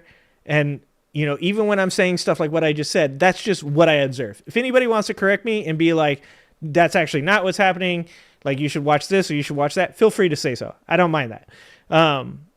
But like, did Cenk claim to be a fucking a Bernie supporter? Because he doesn't come off as a Bernie supporter to me at all.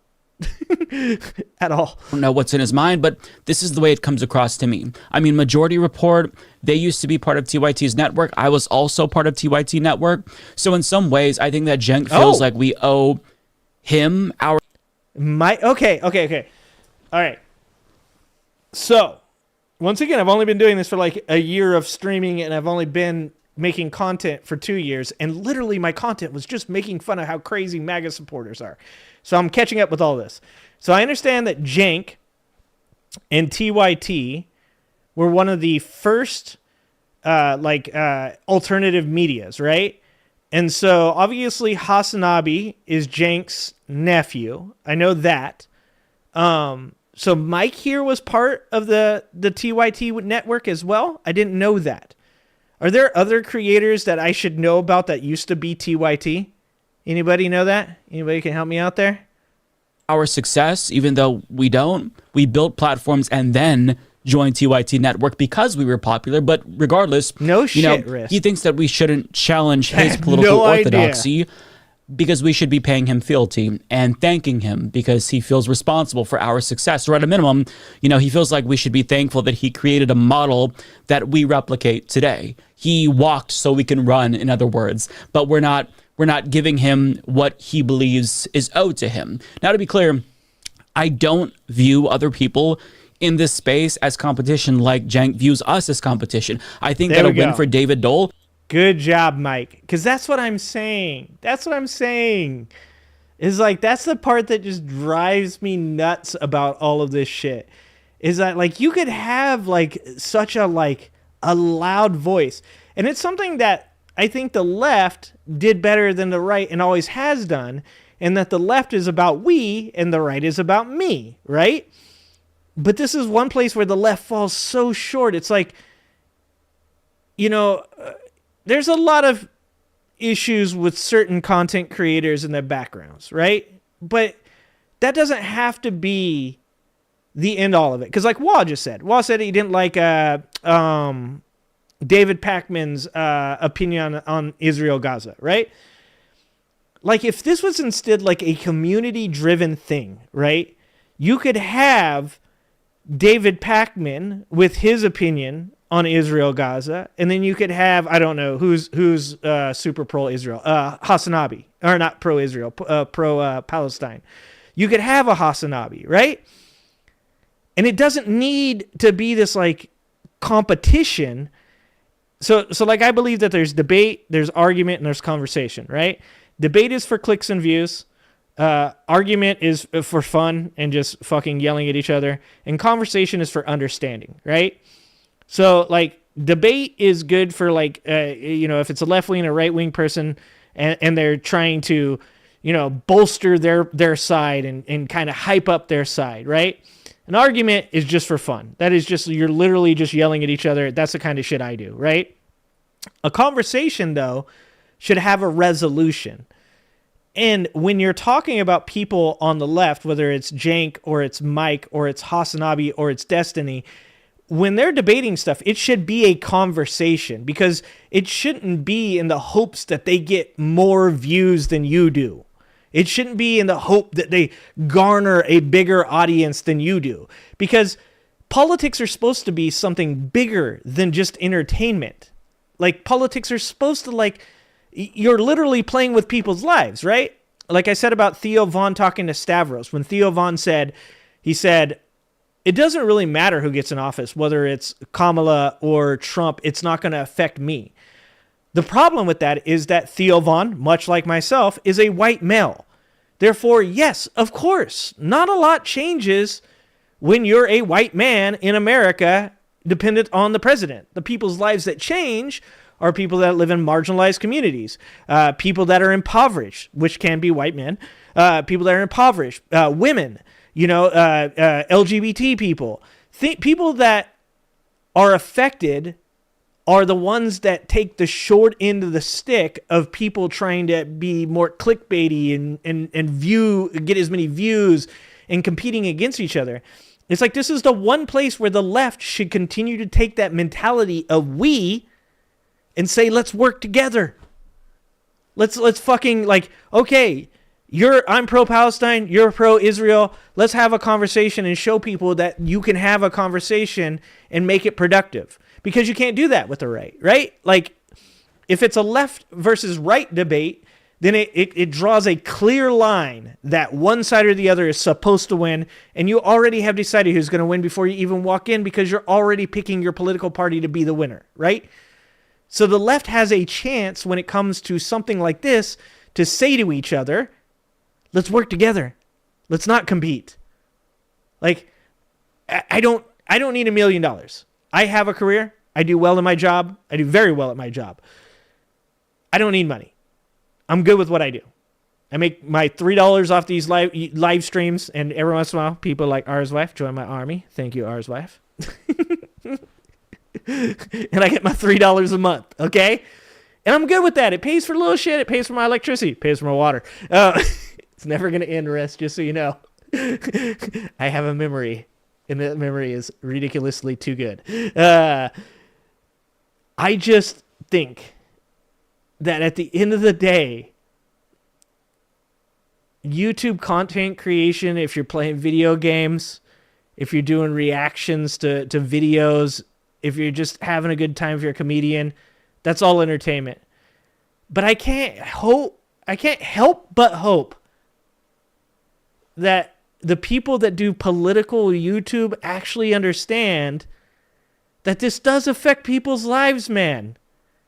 Like, I might have converted 4 or 5 people, right? Like, I might have had 4 or 5 people that came through here during the election cycle that were like, you know what, dude? Either they said they weren't going to vote for Trump at all, or they're like, I'll vote for Kamala. And I was like, dope! I did something! Holy shit, I did something! That's much more than I did the last election cycle, right? Like, it felt good. I was like, I know I only reached like a handful of people and change their mind, but hey, I did something. If you joined together instead of this being fucking competition and worked with each other, you'd still get views. You would still have audience. These guys would probably make more money. But instead, they all want to fucking cockfight. Like, these fuckers steal my ideas all the time, I'm telling you. I don't care. They can have them. It's okay. Is a win for me. What up, Reverend? When Lance of the Serfs gets 10,000 new subscribers, that's a win for me too, because we're not competitors in my mind. We're colleagues who are working towards the same goal, and a win for one of us is a win for all of us. There you go. Jank, however, I don't think he views this space in that way. Maybe he did, but he certainly doesn't now. To him, this is a competition, and he wants TYT to come out on top. He wants... And I guarantee you it's because of legacy. This is a problem. It's a problem like with me in my career, right? Like, the store that I work for, I have worked almost 20 years in and worked my way from the very bottom to the very top. And I 100% believe I deserve all the appreciation for making that store as successful as I have made it. And for doing the things that I have done, right? And sometimes, in your own hubris, you know, you want that legacy. You want somebody to say, hey, this is all because of you, right? Regardless of the fact that, you know, it's also because of the people that worked under you, because of the people that have contributed, because of the owners that, you know, put forth the capital to get it done in the first place. Your hubris almost always wants your legacy to survive as being, you were the most important cog in this machine. And I think that that's what Jank is. I think Jank isn't doing this anymore for, like, morals, for principle. I think he's now thinking to himself, like, I deserve the appreciation for making this happen. And he's maybe lost his way. Maybe forgot what he's supposed to be about, what his principles are supposed to be about. That's what it sounds like to me. To carry the mantle of the online left forever, and he wants to set the agenda and establish the parameters that the rest of us have to abide by. But I mean, I reject that mentality. Others in this space do too. And to him, he views this as a sort of rebellion against him. Shit, Riz? And in response, he's melted down repeatedly and tried to reassert himself as the true leader of this space, while insisting that we should all bow down to him because his ego is bruised. They're not exactly Rage Against the Machine. He can't tolerate people calling him out for his dog shit takes. So I guess what I'm ultimately I would like a medal on my chest, is TSG. What's happening here is 3 things. We're seeing hubris, a politics of self-grievance, and mixed messaging from the network. And that's what's creating this disconnect between them and us. And over the course of this video, I'm going to demonstrate that case to you. So first and foremost, let's talk about the mixed messages, because that is the lowest common denominator that's driving all of this drama, if you want to call it that. Because TYT, they brand themselves as home of progressives, yet repeatedly they undermine that branding with... Yeah, and so this is somewhere where I think it's like... So I changed my name to Progressive Matters because, well, I liked the way it sounded, and I thought, oh, I have progressive values. So I thought, wow, this is a good way for me to meet other people that have progressive values. Now, I was new to politics, so I didn't understand exactly what like a real progressive looked like, right? And so in realizing that in some way it was a bit of a misnomer to call myself Progressive Matters, because people would come through and they'd say, oh, well, you're super progressive. And then I'd watch stuff like Mike's content and I'd say to myself, like, well, I'm not that progressive. TYT doesn't, to me, feel like a progressive channel.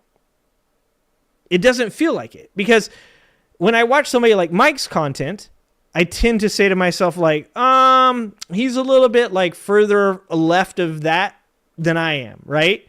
Like there's certain things when it comes to, you know, I've talked about before, like there's certain things to do with like transgenders' rights that maybe need to be taken care of with legislation and policy, but don't need to be talked about ad nauseum. They don't need to be, it doesn't need to be the only thing that people are concentrating on, right? There are things in the Palestine-Hamas conflict, or I'm sorry, Palestine-Israel conflict, which I'm like, well, there's certain things to do with it that, you know, are hard to just say you're not going to, you know, provide weapons if you have certain contracts and stuff based off your alliance with that country. That is not progressive enough, to be honest with you, because Mike here would be like, fuck that. Fuck those agreements. Don't do that. Fuck those people. We're not going to help them. Like, I realized in watching that content, oh, okay, so my values might be progressive, but they're not that progressive. I never feel that with TYT. In fact, most of the time with TYT, I'm like, that's a little right of my left-wing leaning. And if you are right of me, you are not progressive. That's my personal opinion. Centrist and even right-wing counter-messaging. And when people call it out and they say, hey, that's not very progressive, he'll respond by dismissing their criticism and reasserting himself as the true arbiter of truth on the left, but he never actually addresses the substance of our claims, and he refuses to reconcile the mixed messaging that we're all seeing. For example, when Anna Kasparian went on Jillian Michaels' show, the thumbnail plays up her right-wing pivot and asks if she's leaving the left. And it even says, you know, why I left the left in a quote. When she went on Piers Morgan, look at the way that... How are you progressive if you're not on the left? Make that make sense. What do you mean? How are you... Okay. Yeah, that is a fucking... You want to talk about a mixed message? Saying you're progressive and then saying why I left the left? Am I wrong? Isn't progressivism like the most left that you can be? Is there, I mean, like classic liberalism is closer to like the middle center left, right? Because you believe in, laissez-faire, right? Like just don't, whatever you do, you have the freedom to do as long as you're not harming others, right? Whereas progressivism tends towards more of like equity rather than equality. Am I wrong about that? Because... it's fucking insane to me. Progressive republicanism. Yeah, is that what's going on? Oh, my God. That he introduced her as well. So has Anna Kasparian left the left? Yeah, when he ran for president, that was welcome to your insane. Uncensored debut.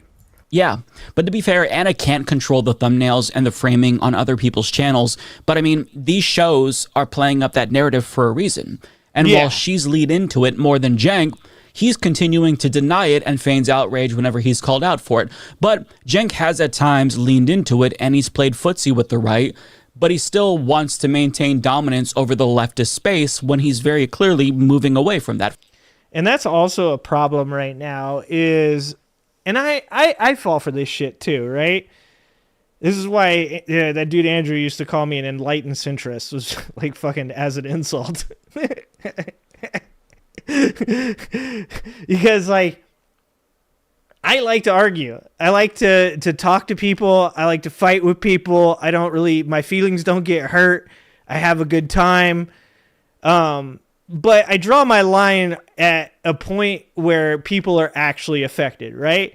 Like, I'm not going to like argue with somebody that says like transgenderism should be like extinct. Like that culture should just go away. Like, that's crazy. You're talking about human beings, man. That's fucking, I'm not going to like, legitimize that, right? But like, if you want to argue with me about tax code or water, I'm happy to do so. If you want to argue with me about grocery prices, or you want to argue with me about whether or not DEI is an effective economic strategy, I'm happy to do that. And so there's times, I've even said it, I'm like, I made videos where I have straight up called Joe Rogan a moron, and if you don't think that I would go on Joe Rogan's show and call him a moron, you have another thing coming. If Joe Rogan ever called me up and was like, come on the show and say it to my face, I'd be like, all right, I don't really have a problem with it. I do this shit in real life, literally. I'm an opinionated person in real life. I'm an opinionated person on the web. If I were to go on a show, I'd be like, I just wanted you to know, I think you used to be pretty good. Now I think you're a dumbass. I think that you went fucking crazy. I think COVID broke you. I think the left making fun of you for taking horse medicine, which, hey, I even said it. You weren't taking horse medicine, but they thought it was funny. They made fun of your ass, and you're broken. Like, that's what I would say. But I don't like the playing footsies with the right, because the right has clearly established this boundary for their content. This is something that I didn't like about Destiny going on right-wing shows, right? Like, what was it? The Nelk Boys? Is that their name? The two black dudes there. I think they're twins. Big dudes. He went on their show and they're like, they're being super homophobic with him. They're like, so wait a minute. Do you like get pounded? Like, you let dudes fuck you? And I was like, bro, like, come on, man.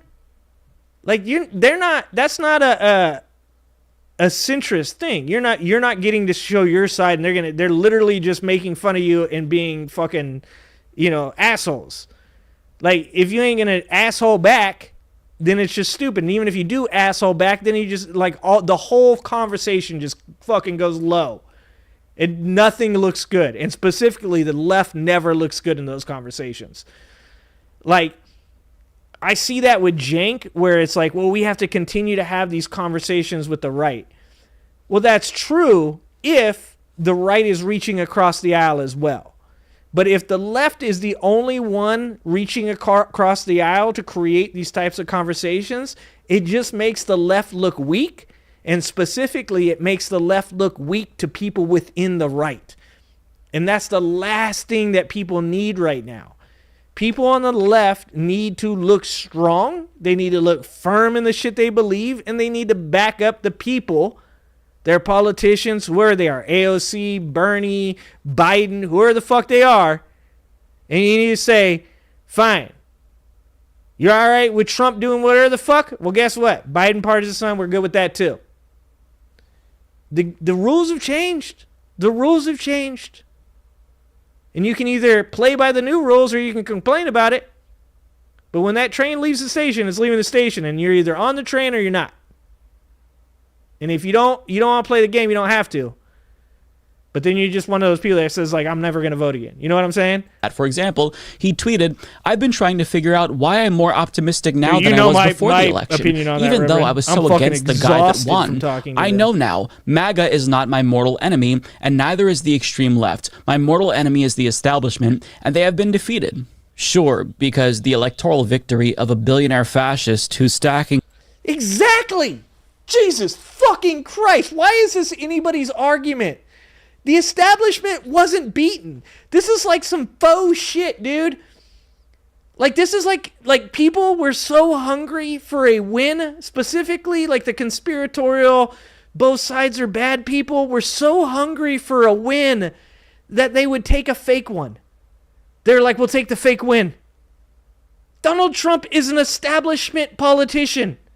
He was a businessman last time he ran. A bad one. But he literally lobbied politicians. Like, if you don't like money in politics, which like 99% of us agree on, then you don't like Donald Trump. Because Donald Trump has literally been on both sides of this argument. He has been the person that lobbies and influences the way that our government works. And now he's the person that gets lobbied. If there is anybody that is establishment, it is Donald Trump is the establishment. He is both the lobbyer and the lobbied. You can't cover any more fucking bases. It's insane I literally believe it's that people are so hungry for a win that they're like, close enough, whatever, close enough. He's totally anti-establishment. Oh, Lee Zeldin is anti-establishment? Come on, brother. Fucking none of those people, Ron DeSantis being the fucking Secretary of Defense, anti-establishment? Like, it's not. Even RFK. He literally like shoved RFK into a hole off to the side and was like, don't bother me. He made him eat McDonald's, dog. Oh, fuck. His cabinet full of neocons and other billionaires is certainly evidence that the establishment has been defeated. Yeah, I don't understand it even. I don't like this commercial. Oh, I like that though. Oh shit, son. Oh, hold on. We can watch this commercial. Oh, this is making me feel good. Did they just know I needed this?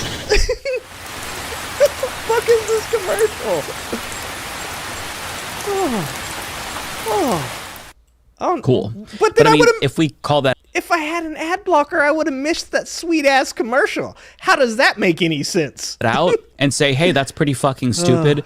We're just drama farming, or we're too dumb to understand the 40 chess moves that he's making to trick the right into giving us the policies that we want. But I'm sorry, not a lot of lefties are going to endorse that weird, narcissistic, and self-serving strategy that he's pursuing currently. And if you're going to purport to represent the true left, as you say you do, people are going to object to these kinds of things if they feel like it reflects poorly on them. I'm not the one who's... And this is also why, like, I don't like party affiliations. And I understand that they're really important in our government structure. I understand that there's a place for them. I don't need anybody to explain to me, like, why political parties exist. I do understand. Like, this is my problem, right? Logical thinking is, like, my fucking weakness. Is, like, I know the logical reasoning behind having parties. And as sad as it makes me to understand that, I do understand it. But... It's like some Socrates shit, you know? You're like just going to argue over the definition of something for the rest of your fucking life, you know? And that's important. Like, definitions help us to not talk past each other. Because obviously if I say something and you don't know what I mean, then we can argue about something without knowing that we both don't know what we're arguing. But when you make statements like, I represent the left, then the person that you're making that statement to then defines that. But they might define it differently than you. And I think that the majority of people define you representing the left as being, you know, equality for all. That means LGBT members, which Cenk and them haven't been exactly super fucking over the top about. I mean, they're not... I mean, sometimes they're a little bit against it, but they're not completely against it, but they're never really all the way for it either. You know, it's like... I feel like it would be so much better if so many of these people didn't get caught up in like virtue signaling what party they're in or what party they represent, and instead said, these are my values. They represent me. They might not necessarily represent the other people that are in the party that I am in. You know, it's the same reason that, like, you can have a right-wing person, a conservative, that's like, well, I'm pro-life, but I don't care that you're pro-choice, right?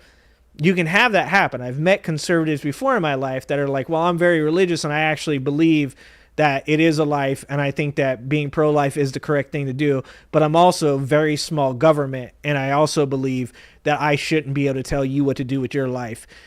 But that same person can't say that in the MAGA Republican atmosphere that we have now. Because if they say, well, it's okay for, like, they'll get shit on, right? And then the next thing you know, they're stuttering. And well, I mean, like, no, I'm not saying, like, I'm not saying that them being pro-choice is good. It's just, you know, like totally understand what you're saying. Like, no, they should be pro-life. You know, and it's like, you don't have to join a gang, dog. You don't. You can just have values and just say, I'm pro-life or I'm pro-choice. I'm big government or small government. I'm, you know, I believe the economy is good or I believe the economy is bad. It doesn't have to be dependent on what party you're in. And I think that people get so caught up in this shit because they're like, that's what I represent, is this thing, this symbol, that sometimes they don't even express their own values correctly because they don't believe what the party believes.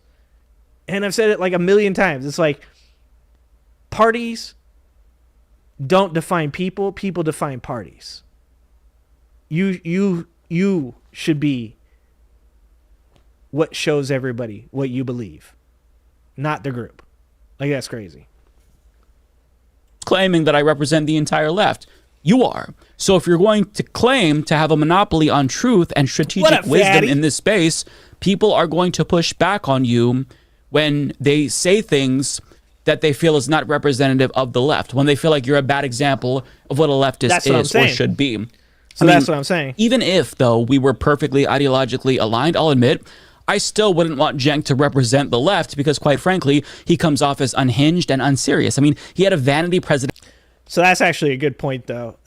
He's not making a point to me, but I'm getting a point from that. And is that there are people that are going to represent those groups, and those people probably have to do their best to be an amalgamation of those ideals and values. So that I'm wrong on, right? Like, somebody within the party does have to best represent that. And I think that's actually a big problem on the left right now, is that the left doesn't have somebody that actually represents leftist values.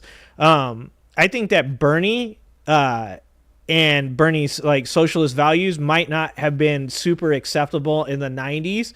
And I even said recently, I forgot who I was talking to, maybe it was Redonk or Jane, was like, Bernie could have won, and I disagreed. But I believe I've changed my stance a little bit on that, and I actually think that they are right. And I think that Bernie's values are better ingrained in the left right now than like establishment Democrat values, like what you saw from Kamala and Biden. And to be honest with you, both Kamala and Biden had more progressive values than, say, Bill Clinton or maybe even Barack Obama. But at least they've represented themselves better. Joe Biden was way more progressive than I ever thought he would be. I had a very low bar, but he definitely cleared it. But it just doesn't seem like the left has a person like Trump represents MAGA values, not Republican values, but MAGA values, right? Like, because MAGA isn't actually Republicans. MAGA is a unity party of sorts. It is this weird grabbing of all these small groups of disenfranchised people and bringing them together. It's the anti-vax left. It's the anti-big government left. It's the jilted Bernie supporters. It's the old Occupy Wall Street people that are pissed off that the left is, got billionaires like Pritzker in it, that they're bringing people like Oprah up on the stage. And then it's got like the religious nutbag right, like that like doesn't feel like they get heard enough in the conservative circles. And then it's got like a smattering of like libertarians and stuff like that too. And then lots of conspiracy theorists. So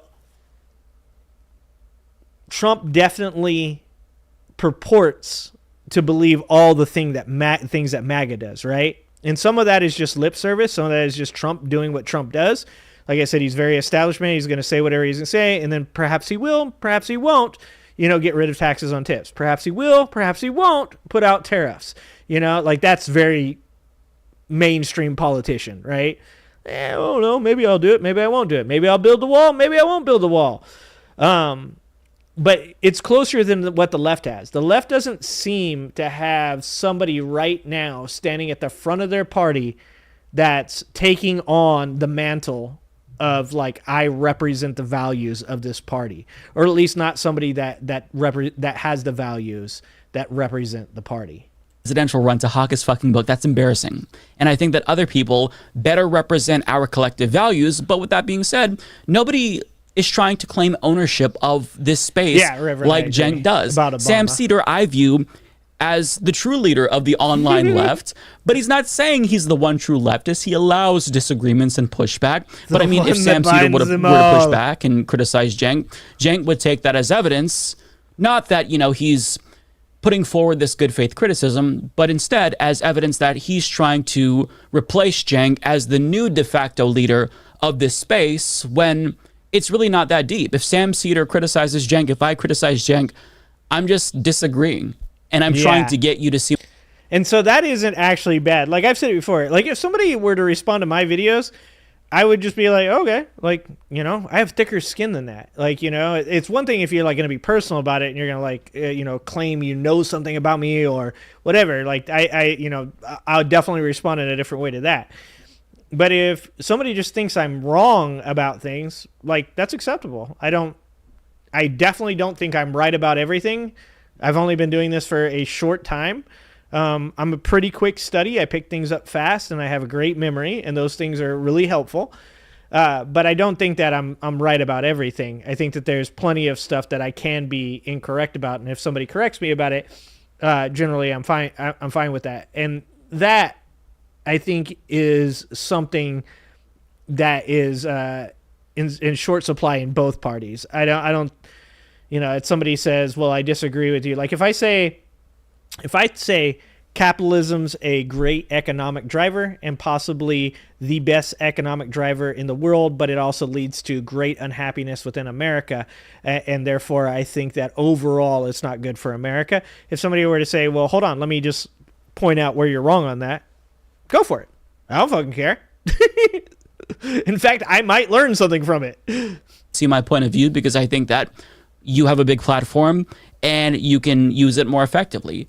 But I mean, Cenk doesn't see it that way, and it's a problem. And throughout Cenk's stream with Hassan, which was incredibly long, you know, he tried to claim ownership again and again of this leftist space, but he doesn't realize that TYT has lost the credibility that they once had by repeatedly shifting to the right and shitting on the left and playing footsie with fascists. Case in point. I watched your conversation with Matt Walsh today. I thought it was a good conversation. I haven't seen that film at all, but I mean, he touches on something that's very real. And so this is just continues to go back to my main point of view, and that a lot of this has to do with money, right? It's money, connection, and status. That's what capitalism is built off of. And it's what life is built off in America. It is, once you have money, that's not enough. You want to be well connected. Once you're well connected, that's not enough. You want the people that you're connected to now think a lot about you. So once you have money, then you get connections, and then you want the status to be seen as being more than even those people you are connected to. And I think that oftentimes one of the biggest problems with YouTube content creation is that people are so beholden to their audience or so beholden to the monetary value of what they produce that then they have to make certain or accept certain things. Like, I don't think Anna right here is like, oh God, I have to go on Jillian's show. I think she sees it as, I'm creating these connections, you know? I saw somebody earlier that did a Joe Rogan video where he was like saying like, oh, I don't want to like go in on Joe Rogan because I hope to one day maybe be on his show. But at the same time, I have to call out this dumb shit. And I actually I saluted that. I was like, that's good. Like, good for you. You know, stand on business, 10 toes down, man. Like, you know, say what you're going to say. And then if you ever have to see the dude, then fucking say it to his face.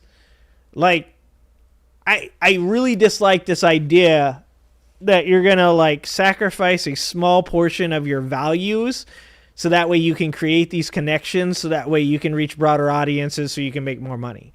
And that's why I do think, like I said, I actually do believe capitalism is the greatest economic driver in the world as far as like government types. But I do 100% believe that you can trace almost every problem in America back to the monetary system and capitalism. And to be honest with you, I don't know the answer to what to do about that, because at the end of the day, resources and values on resources are created through money. And I don't know what a better system is. And it's one of those things that just drives me up a wall trying to figure out. But I don't like this, like, oh, we're on the show together and like, hey, like, it was really cool what Matt Walsh did. It's like, Matt Walsh is a pud, okay? He's a goofy bitch, all right? Matt Walsh he's a faux masculinity figure. He's not one of these dudes that's like, he's like, Andrew Tate is the extreme fucking toxic side of it. Matt Walsh is like the other end of it, of like, bro, you're not even believable. Like, you don't sound like you even believe the shit you're saying. I literally heard him like saying like men shouldn't share their feelings because that makes them more like women. It's like, dude, you cannot possibly are you a real human being? You're not a real human being. I watched your conversations with Ben Shapiro. Mm-hmm. And you inspired me to have that conversation with Matt Walsh. Yeah. How dare you accuse us of shifting to the right? I mean, I'm only complimenting a self-proclaimed theocratic fascist for touching on a very real issue ignored by the left, but I'm not going right-wing, ooh. It's just so fucking disingenuous. And they think that we're stupid and naive and can't see what's happening, that we can't see what's already happened before multiple times on this same network. Yeah, and just for shits and giggles, look at how she responded when Piers Morgan asked her if she's now doing what she criticized Dave Rubin of doing. And her answer, I think, was very illuminating. This is what you said when Dave Rubin pivoted. Let's have a look. There has been this prevalence of prominent figures who identify as the left, right, or on the left, who then later start to cozy up to right-wing figures, and then it turns out that they completely move to the right wing because they're essentially paid to do it. They're used as... Damn.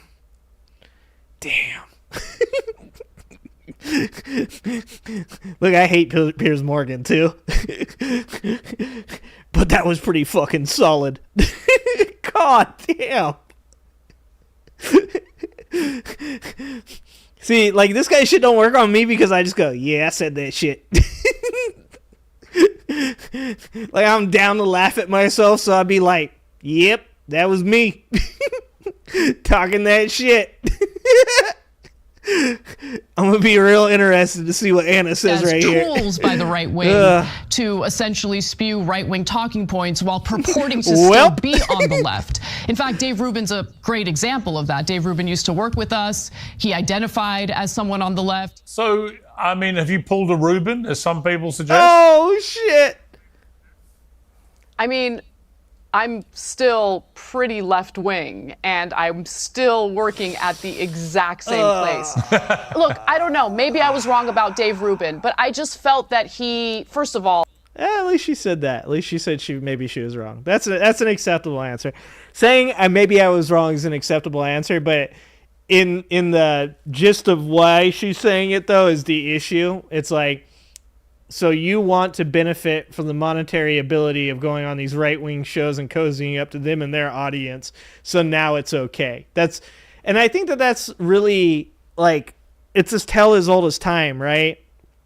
Just watching people get changed from being a certain type of person, making a certain type of content, and then as the money flows in, and as the connections start to be formed, and as the world opens up as far as opportunities go, like, all of a sudden you start, sacrificing some of those values. And that's what I really genuinely hope to never do. I genuinely hope to always be me. My wife will tell you, I'm this person in real life. I don't have a facade, a WWE personality I put on when I get on camera. My employees will tell you I say shit openly. I criticize people in real life. Like, I really hope that would never happen to me. But Jesus Christ, it seems so prevalent in society. And I think that is what has led those of us on the bottom tier of this pyramid to become so disenchanted with these figures. Is that we have watched either politicians or content creators or media members go from somebody that, like, we believe in, that we like, and we watch them steadily decline into this, like, money hungry, fame driven, like, sycophant for the dollar, right? And I think that's why you have people like Trump. I think that so many people, like I said, they're willing to take the fake victory. They're willing to be like, he's close enough. Like, we're never going to get a real victory. We're never going to get a real person that represents us. So I'll take the faux one that I can just like lie to myself and say, this is reality. Reality is actually different. It's alternate to what you guys believe. Like, he's actually just like me, you know? And that's actually like really fucking sad, because that's those of us down on the bottom of the pyramid. Like, you live for hope. You live for the hope that one day, like, you get to take a vacation. You get to enjoy some life. That, you know, towards the end of your years, you'll get to be able to retire and enjoy, you know, being around your family and your grandkids and stuff like that. And instead, you're creating this wealth gap, and people are like, it's like a plane leaving the earth right before climate change finally just destroys the earth. And it's like all of these people that you liked and that were telling you like, no, I'm going to get you on the plane. Or better yet, you ain't going to need to get on the plane. We're going to save the earth. You don't need to get on the plane. And they're telling you that the whole time they're walking up the stairs. They're like, no, you don't need to get on the plane. Don't worry about it. You guys are going to be good. You guys are going to be great. Everything's going to be fine. And they get on the plane, they pull up the stairs, and then they fly the fuck off. That's what it feels like when you see these people go from being people that are like, I stand on all these values that you believe in, and then you see them slowly and steadily become something different. After he left TYT, he did lie about us, and that bothered me because we were still friends. Doesn't have a lot to do with it. I didn't understand what was going on. And that, my friends, is where we get the politics of self-grievance. It's on full display, because she's inadvertently admitting that she never really took issue with Dave Rubin's right-wing grift because what he was espousing was dangerous. The real problem to her was that she felt like her friend had betrayed her.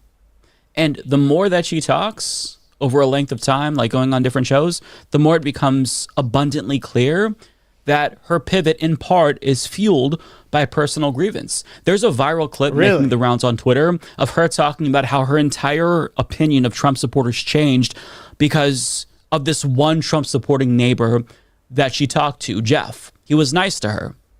And that's so weird. I find this worldview very bizarre because, I mean, I have family members who voted for Donald Trump. I've never been in a leftist or liberal echo chamber or bubble. You know, my MAGA family members, they're ostensibly nice if you talk to them, but just don't ask them about their views on immigrants or trans people, because then they're not going to sound so nice. You know, maybe Anna can put aside those issues because she's not an immigrant or she's not trans. I mean, I know that her family is immigrants, but she herself is not at risk of deportation. So maybe she can put that aside. But for a lot of us, that disagreement is... how many generations is she? I guess no, because her parents were probably here legally. So, because the people that Trump wants to take the naturalization process away from are people that are born to immigrants that were here illegally or undocumented, right? Like, that's the people. So even if she was born to somebody here and that's how she got citizenship, even that wouldn't matter, right? Like, I'm pretty sure that's what it is. It's fundamental to who we are as human beings, so we can't put it aside. But in her mind, the left right now is being mean to her, while a right-winger and many right-wingers are being nice to her. Therefore, her worldview must have been flawed. And I'm obviously making an assumption that this is how she's operating, at least on a subconscious level, when I don't know for sure. But I mean, this politics of personal grievance is bad if it is what she's doing, because it is inevitably how you become a reactionary. Because rather than looking at the macro, you base your entire worldview on personal anecdotes, which is going to fail you. And this isn't unique to TYT or Anna Kasparian. They're not the first to do this. A lot of people have this view. It's why I always have been overly nice and apologetic to friends and family, to the point where I kind of became a doormat, because basically every single person in my real life who I know, I am the only gay person that they've ever known.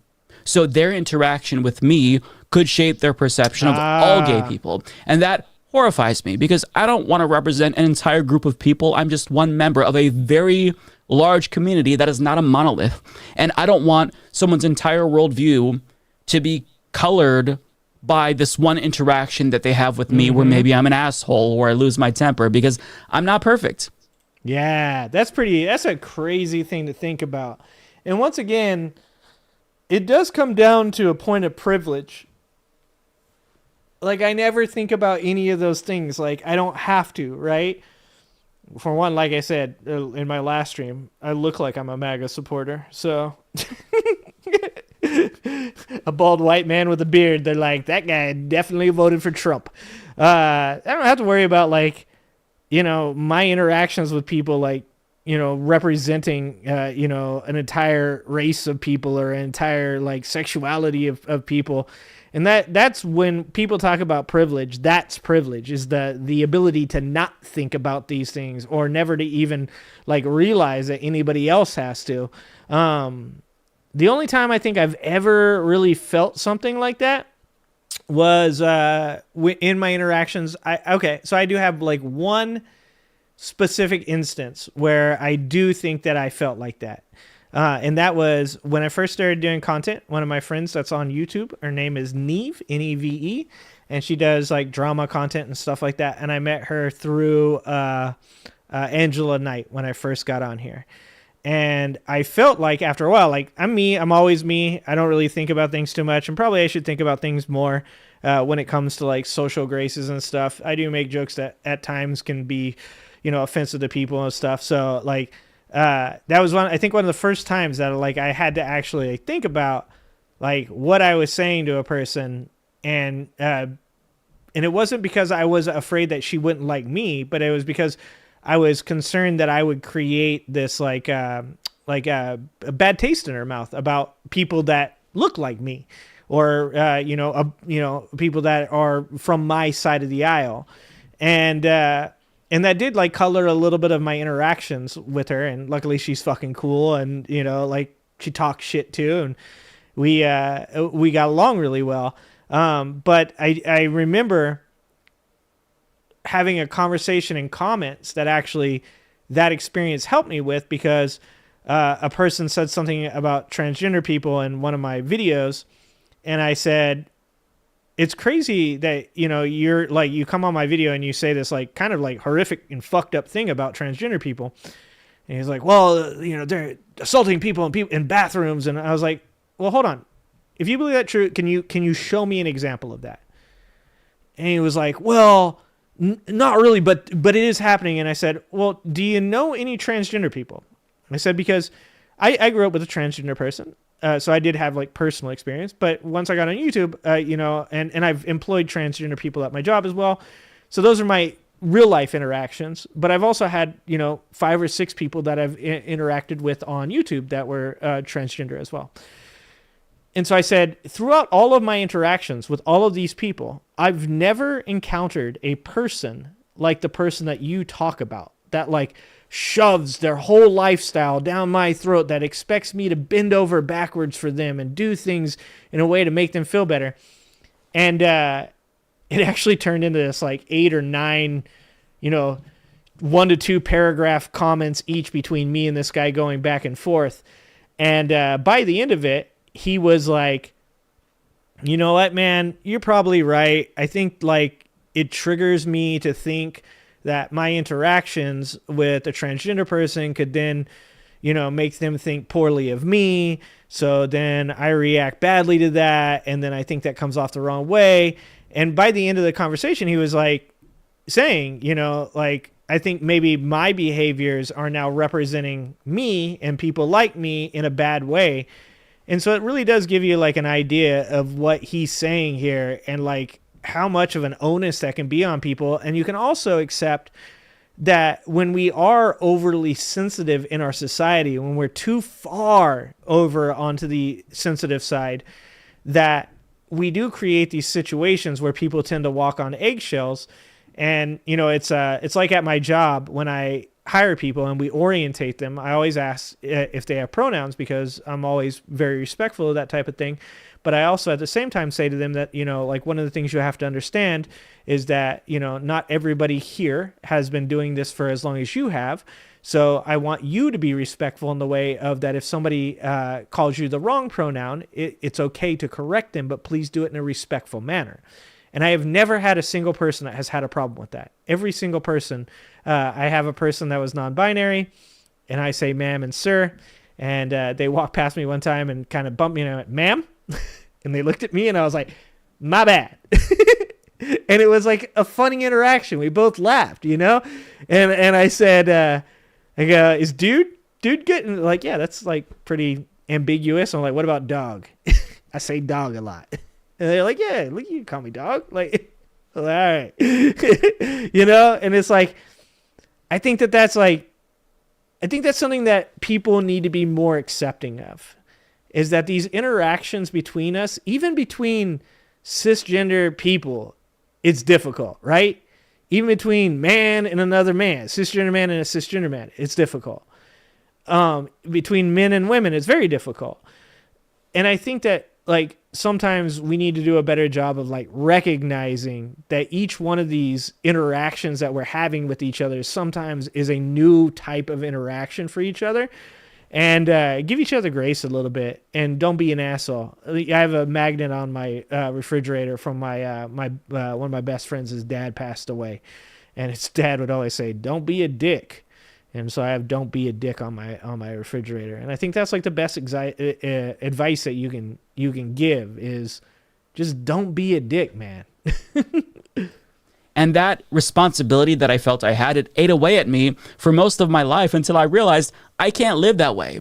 You know, I can't base my own self-worth on other people's personal grievances, right? I'm one person, and if somebody starts to hate gay people because I was mean to them or I forgot to say bless you after they sneezed or some shit, that's their problem.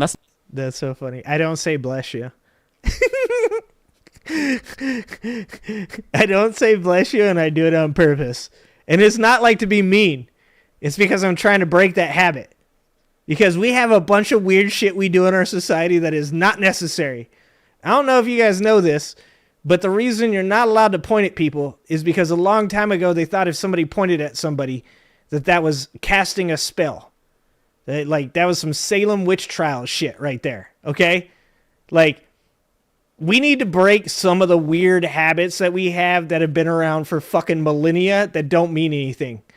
Like, I don't actually believe that you are going to die of an illness if I don't say bless you. And so I have, on purpose, recently been holding it back. I do like to say Gesundheit. I don't even do that anymore because I'm trying this experiment out just to see socially what happens when you don't say bless you. But I used to say Gesundheit, which means like to your health or something like that. But it is it's a funny social experiment. If you guys want to do something that's kind of amusing, stop saying bless you to people when they sneeze. It's awkward as fuck. It's hilarious. It's hilarious. Achoo. Yeah. Sean, dude, I know that movie by heart. Did you say Abe Lincoln? You thought you were casting a spell? Well, little did you know, silent actually don't work. People have tried casting spells on me, and all that happened was I'm an ugly ass ginger. You can't do much more than this, motherfucker. Try that shit out, though. It's fucking hilarious. That's not my problem. But Cenk and Anna have presumably shifted away their focus to their own personal grievances and not also on the actual policy and the data themselves. The left thinks that they're too right-wing on crime. It's because I have no soul. So what do? They become mad and they lean into that despite the left and prove them wrong because they can never admit that they're wrong. You know, if the left says that they're not supportive enough of trans people, what do? Well, they get mad and they lean into that too until they're validated and we're invalidated. It's how they've been operating for the past year or so. It's an immature way to view the world, but I mean, it's presumably what's driving them. And I don't know, again, for sure what's in their hearts and in their minds. Yeah. But they kind of admit a lot that personal. And like I said, once again, that's the problem. And it's a problem in mainstream media. And I've pointed this out to my conspiracy theory friends that are like, I don't watch mainstream media. And I'm like, but you watch alternative media.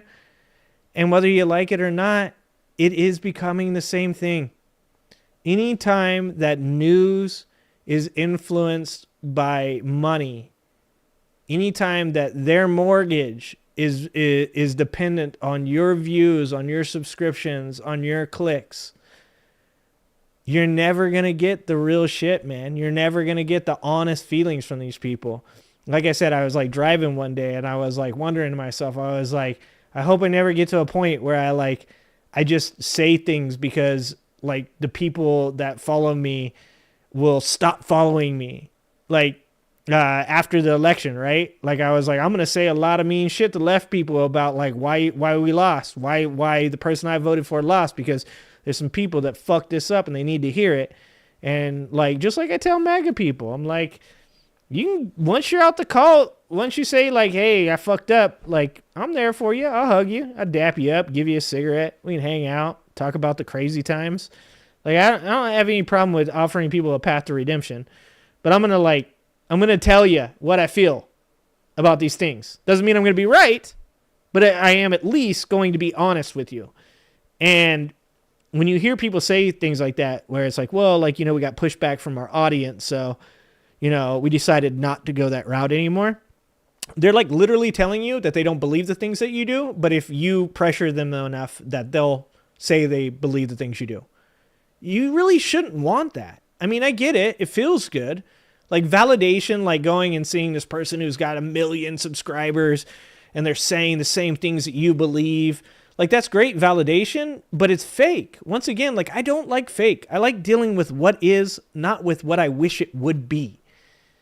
And I would 100% rather sit up here and tell you guys what I believe and have you go, fuck that guy, and leave, than ever just tell you something just so you'll stay and listen to me. Like that doesn't feel good. It's not fun. It doesn't feel like real life. It feels fake. And I hate fake.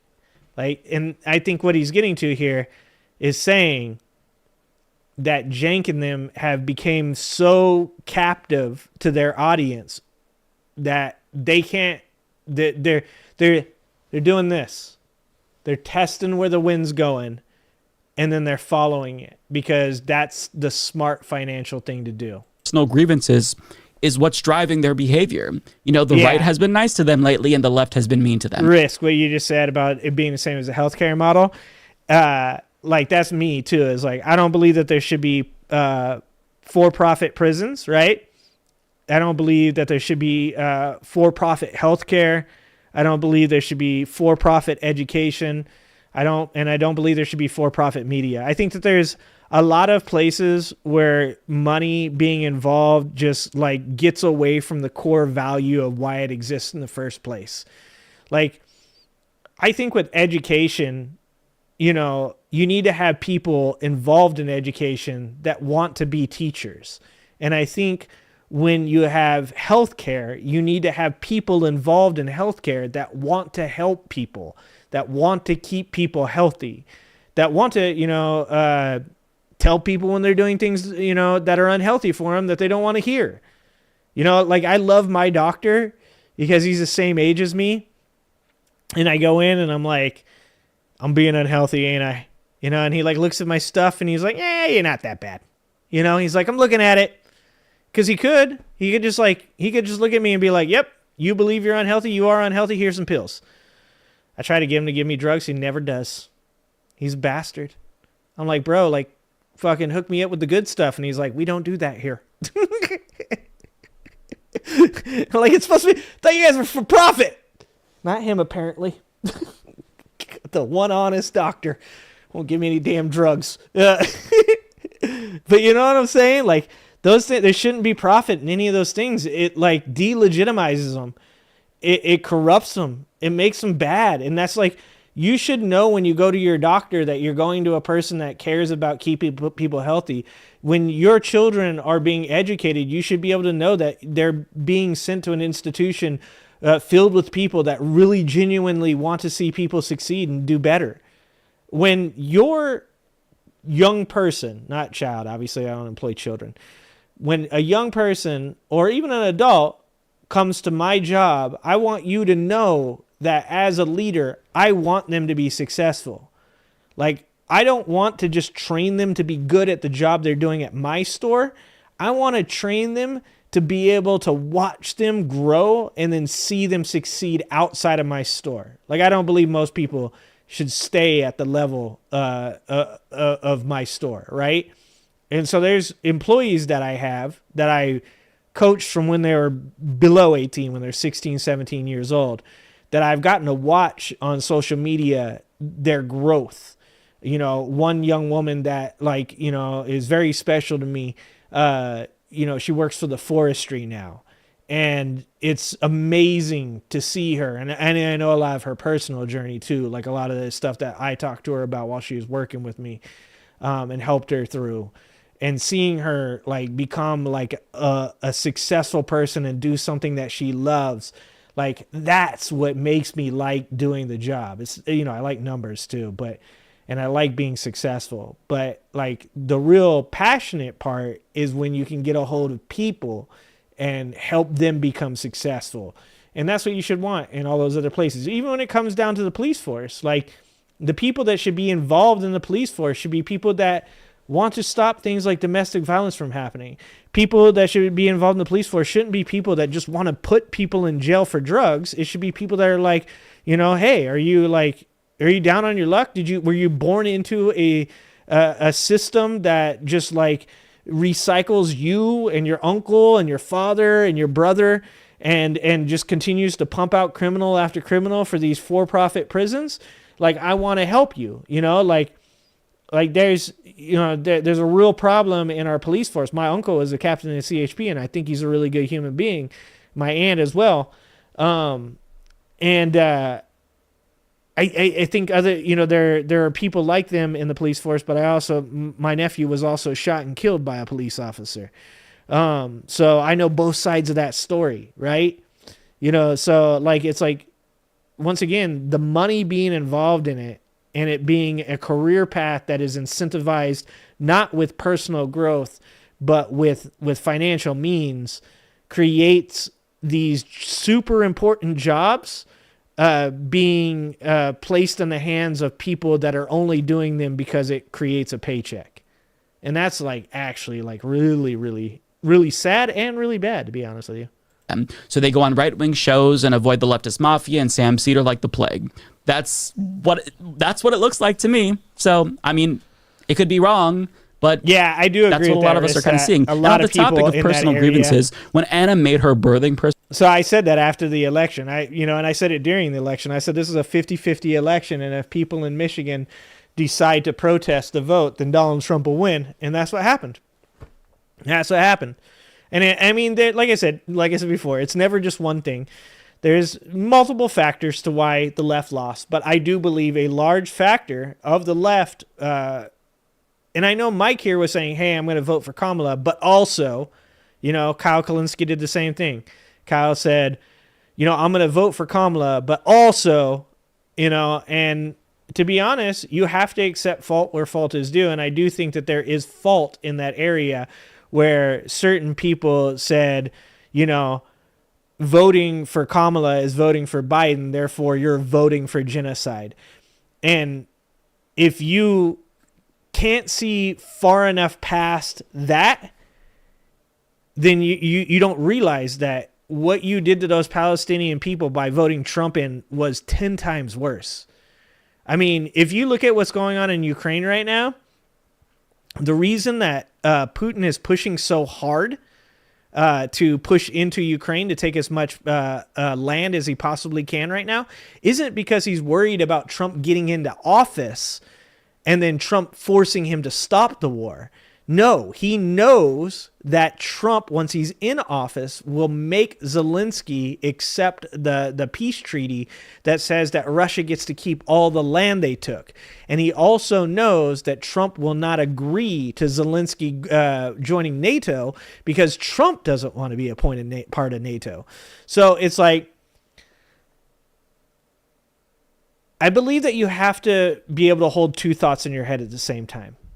And I do believe that you have to recognize that innocent Palestinians dying in Palestine is not an acceptable outcome, right?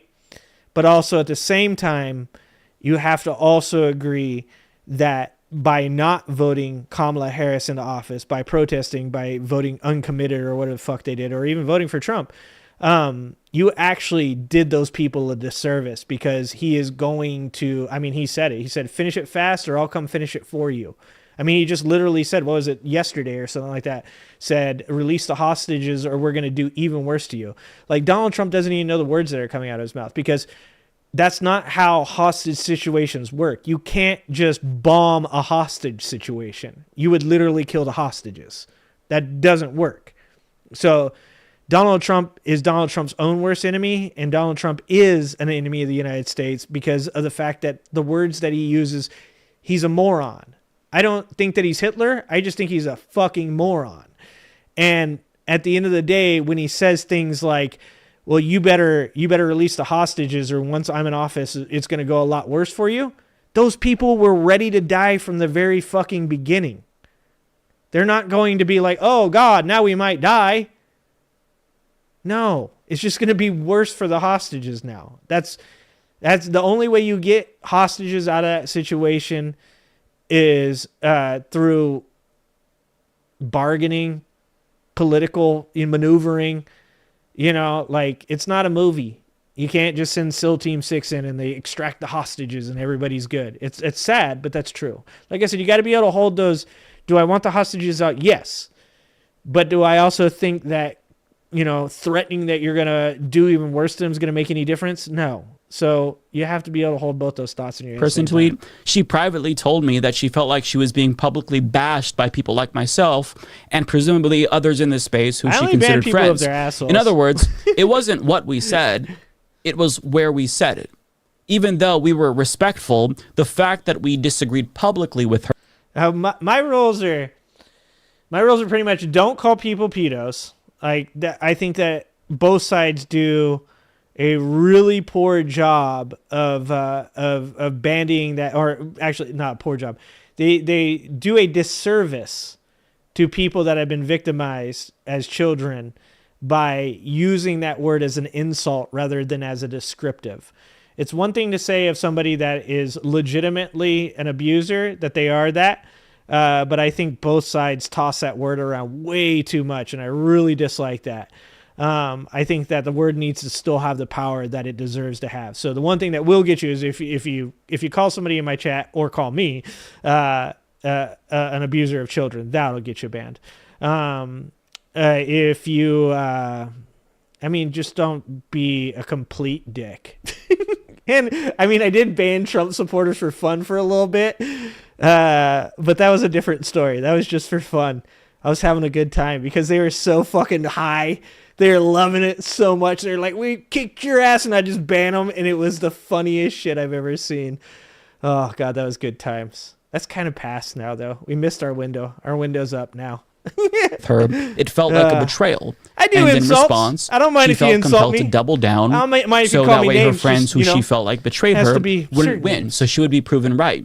Now, she was asked about that birthing person tweet on Piers Morgan, and she did downplay the hatred she received. That's her word. It's an interesting choice of words to use when we were all very respectful, if you go back and watch the videos that we did about this. But regardless, she goes on to comment about trans rights and ultimately sends another mixed message. You also got blowback when you posted, "I'm a woman. Please don't ever refer to me as a person with a uterus or a person who menstruates." How do people not realize how degrading this is? You can support the transgender community. Yeah, without leaving doing NATO this would be a shit. horrible I idea. completely agree with you. Yeah, I did not expect that tweet to go as viral as it did. I didn't expect the kind of hatred I got in response to it. But look, that's okay. It's fine, right? Yeah, see, I don't think that she does believe that. And maybe I'm jaded. Maybe I've just seen too much of this shit. But I don't think that she's being honest there. I think, like, people are tweeting to get attention. Like, that's the point. Why would you ever tweet something to not get attention? Like, what the fuck point would that be? Like, that doesn't make any sense. Like, I think Anna 100% knew she was going to get blowback from the left on that, and that she was going to have people on the right kind of come to her defense on that. I think that she knew that and did it on purpose. You can't convince me of anything different than that. I wanted to say about NATO, because Mike says, I think leaving NATO would be a horrible idea. I think and this is like, I don't want to like freak anybody out, but I legitimately believe that Donald Trump is playing directly into Putin's hands. And that is, Russia is currently aligned with Iran, North Korea, China, and India for the most part. India is not like 100% aligned with Russia because they still want to be friends with the West. But that's pretty much the core of one side. And I think one of the things that people like, they don't want to believe, or it's too scary for them to believe, is that this world really is made up of alliances that are constantly competing with each other. And the alliance of NATO, which, crazy enough, Finland just joined. Finland's been neutral or ambivalent, ambiguous to wartime stuff for a very long time. And Finland just joined. And that it was a year ago. That says a lot when Finland joins. That's like, we need to band up because we're scared. I think that Trump is playing directly into Putin's hands. I think that Trump is not intelligent enough to understand the game that is being played. I think Putin is far and above, way better at this game than Trump will ever be. And I think that Putin is positioning himself in a way to continue to make Donald Trump continue to accept concessions because of Americans that have been gaslit into believing that we should pull out of Ukraine. Like, that's like, 100%. We just had that whole fucking gigantic hack. Like, the FBI is like literally like millions of people were hacked by Chinese. It's like Verizon, AT&T. Who was the other one? And one other. And they hacked their phone calls and their text messages and stuff. And it's like, Americans, I'm going to just be honest, we are so full of ourselves that we are victims of our own stupidity and hubris. Because, like, literally the Chinese and Russians play the exact same espionage games that every other country in the world does. But Americans are the only ones dumb enough to say, well, we started it. We're the only ones dumb enough to do that. Other countries aren't like, yeah, but we started it. Only us. We're the ones that do that. We're the ones that do that. And that's playing right into Putin's hands. So Putin, in my opinion, will continue to gaslight the American populace, make Trump feel like the thing that he will gain the most favorability by doing is pulling out of Ukraine and leaving Ukraine alone. Putin will put brakes on the war, take the land he got, and accept it for the time being, and he will turn his attentions to other things. And then he will slowly start to take landmass from other places and continue to use proxy wars to continue to make Russia a much stronger country than America is. If India joins Iran, China, and Russia, that is 40% of the world's population in that alliance. America is considered to have the strongest military in the world. We have something like 2.5 million soldiers. And that's less than China. I think we have more than Russia now. China and India. But because of our military capabilities, we're considered the strongest military in the world. But that doesn't do you any good if the person who is leading you is incapable of leading. It's a Napoleon quote. Napoleon said, I am not afraid of an army of lions being led by a sheep. I am afraid of an army of sheep being led by a lion. And that is, whoever is at the head is the person that really determines what happens. And currently we're led by a fucking buffoon. And Russia is being led by a goddamn jaguar. I don't like Putin. I think Putin's a bad person. I think he's a dictator. I think he's a tyrant, but he's a goddamn gangster. And if you sleep on that motherfucker, and I guarantee you Trump will sleep on that motherfucker, you will pay for it. You will pay for it. And unfortunately, when I say you, I mean we. That's how I feel about that. They better stay in NATO, or we are in trouble. What about the UN? The UN's fucking toothless. UN is 100% toothless, dude. The UN has shown over and over again. Like, do I think America should pull out of the UN? No, because it's like, it's a facade, but it's a necessary facade, right? Like, it's something that, like, you do, like, you fucking all role play this idea that we're all helping each other. You know, like, I think that it's a useful facade, but no, NATO is important. I don't know that the UN is as important. Public figure, and whether I like it or not, I signed up for any type of, harassment, abuse, whatever that you get online as a result of stating your opinions. Look, the main point I want to make about the transgender community is that these are human beings, okay? They deserve to be treated with respect and dignity. And when it comes to any issue that has a real impact on their lives, housing, employment, all of that, there should be protection for this community, and we should respect the fact that they're human beings. Now, if she just stopped talking right there, I think that maybe she actually learned. I was like, that's a W. Mike's about to call it. I was like, that's a W right there. That was a pretty good way to say it. It's too bad she didn't say that shit when she went on Twitter. From that whole birthing person kerfuffle. But she didn't stop. She kept talking and proved that we were all right to call her out because she was indeed going down a turf path. I don't 100% agree with that, though. I get what you're saying, Risk, but that's like, this is what I said. I have plenty of people that are very conspiratorial that follow my channel that talk to me. I have friends that are conspiratorial that talk to me.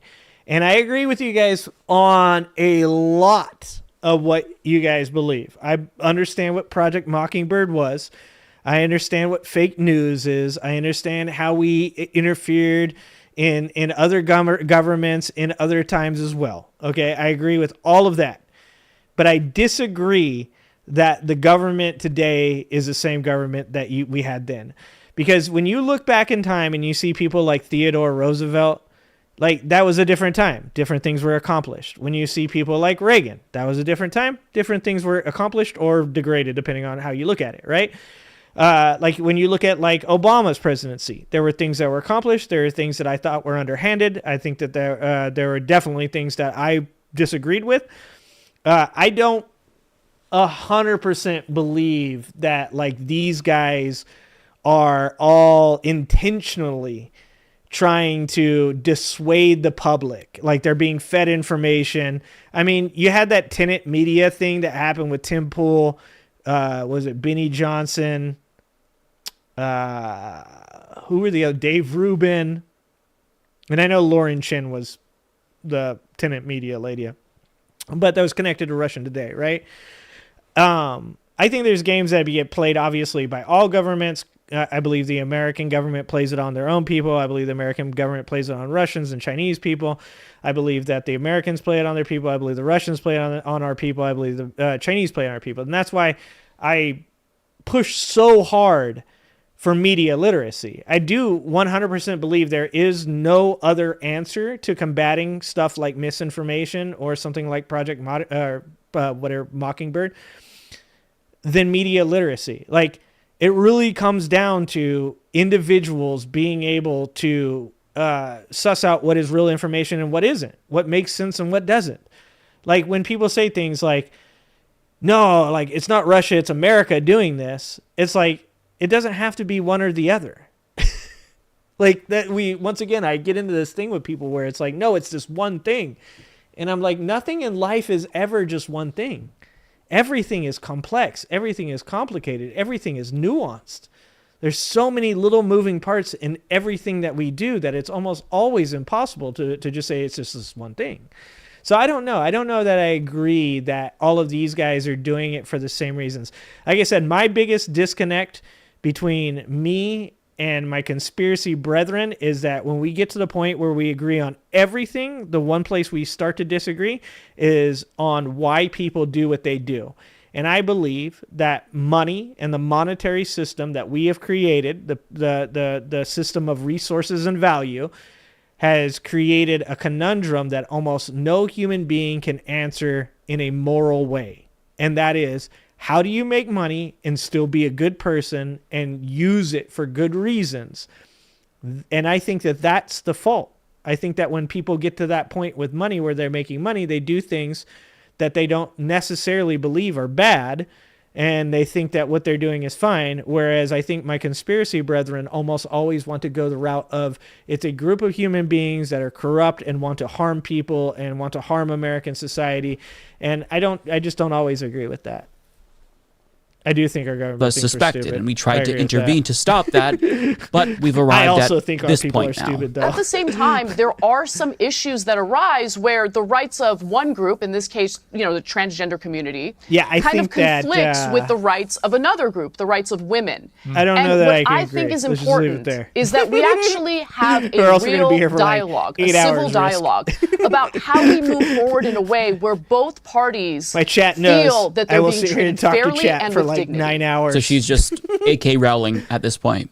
We have officially arrived in TERF territory where she is portraying trans rights as antithetical to women's rights in some areas. And see, this is my point with the left, is the left constantly needs 16 paragraphs to explain any kind of answer to any kind of question. And most people, not just people on the right, shut down after 2 or 3 sentences, right? Like, so Socrates, one of his things was, what type of stamina do you have for the argument, right? Like, my stamina for almost any given argument is pretty fucking prolific. Like, I can talk to you about whatever you want to talk about for an incredibly long time, because most of the things that I talk about, I've thought about a lot. That's another thing. I think it was Plato that said you should spend 30% of your day thinking about things. I think a lot. I spend most of my time thinking or talking. So when I discuss things with people, I have a lot of stamina for those types of things. And the problem with that is that most people don't. Most people want a yes/no answer. They want to know whether something is good or bad, and they want to be able to walk away feeling like they're correct. When you have what's going on with this conversation between what Mike is saying and what Anna is saying, there is that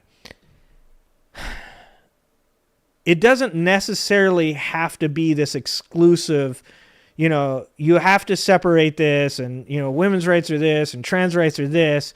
It could be a human rights or human rights thing, right? And it's like, regardless. But then, of course, you're going to have somebody like Anna that says something like, well, I don't want to be called a birthing person. I think that that's an honest criticism. I think that, like, everybody, if you have the right to be called whatever pronouns you want, she has the right to be not called a birthing person if she doesn't want to be, right?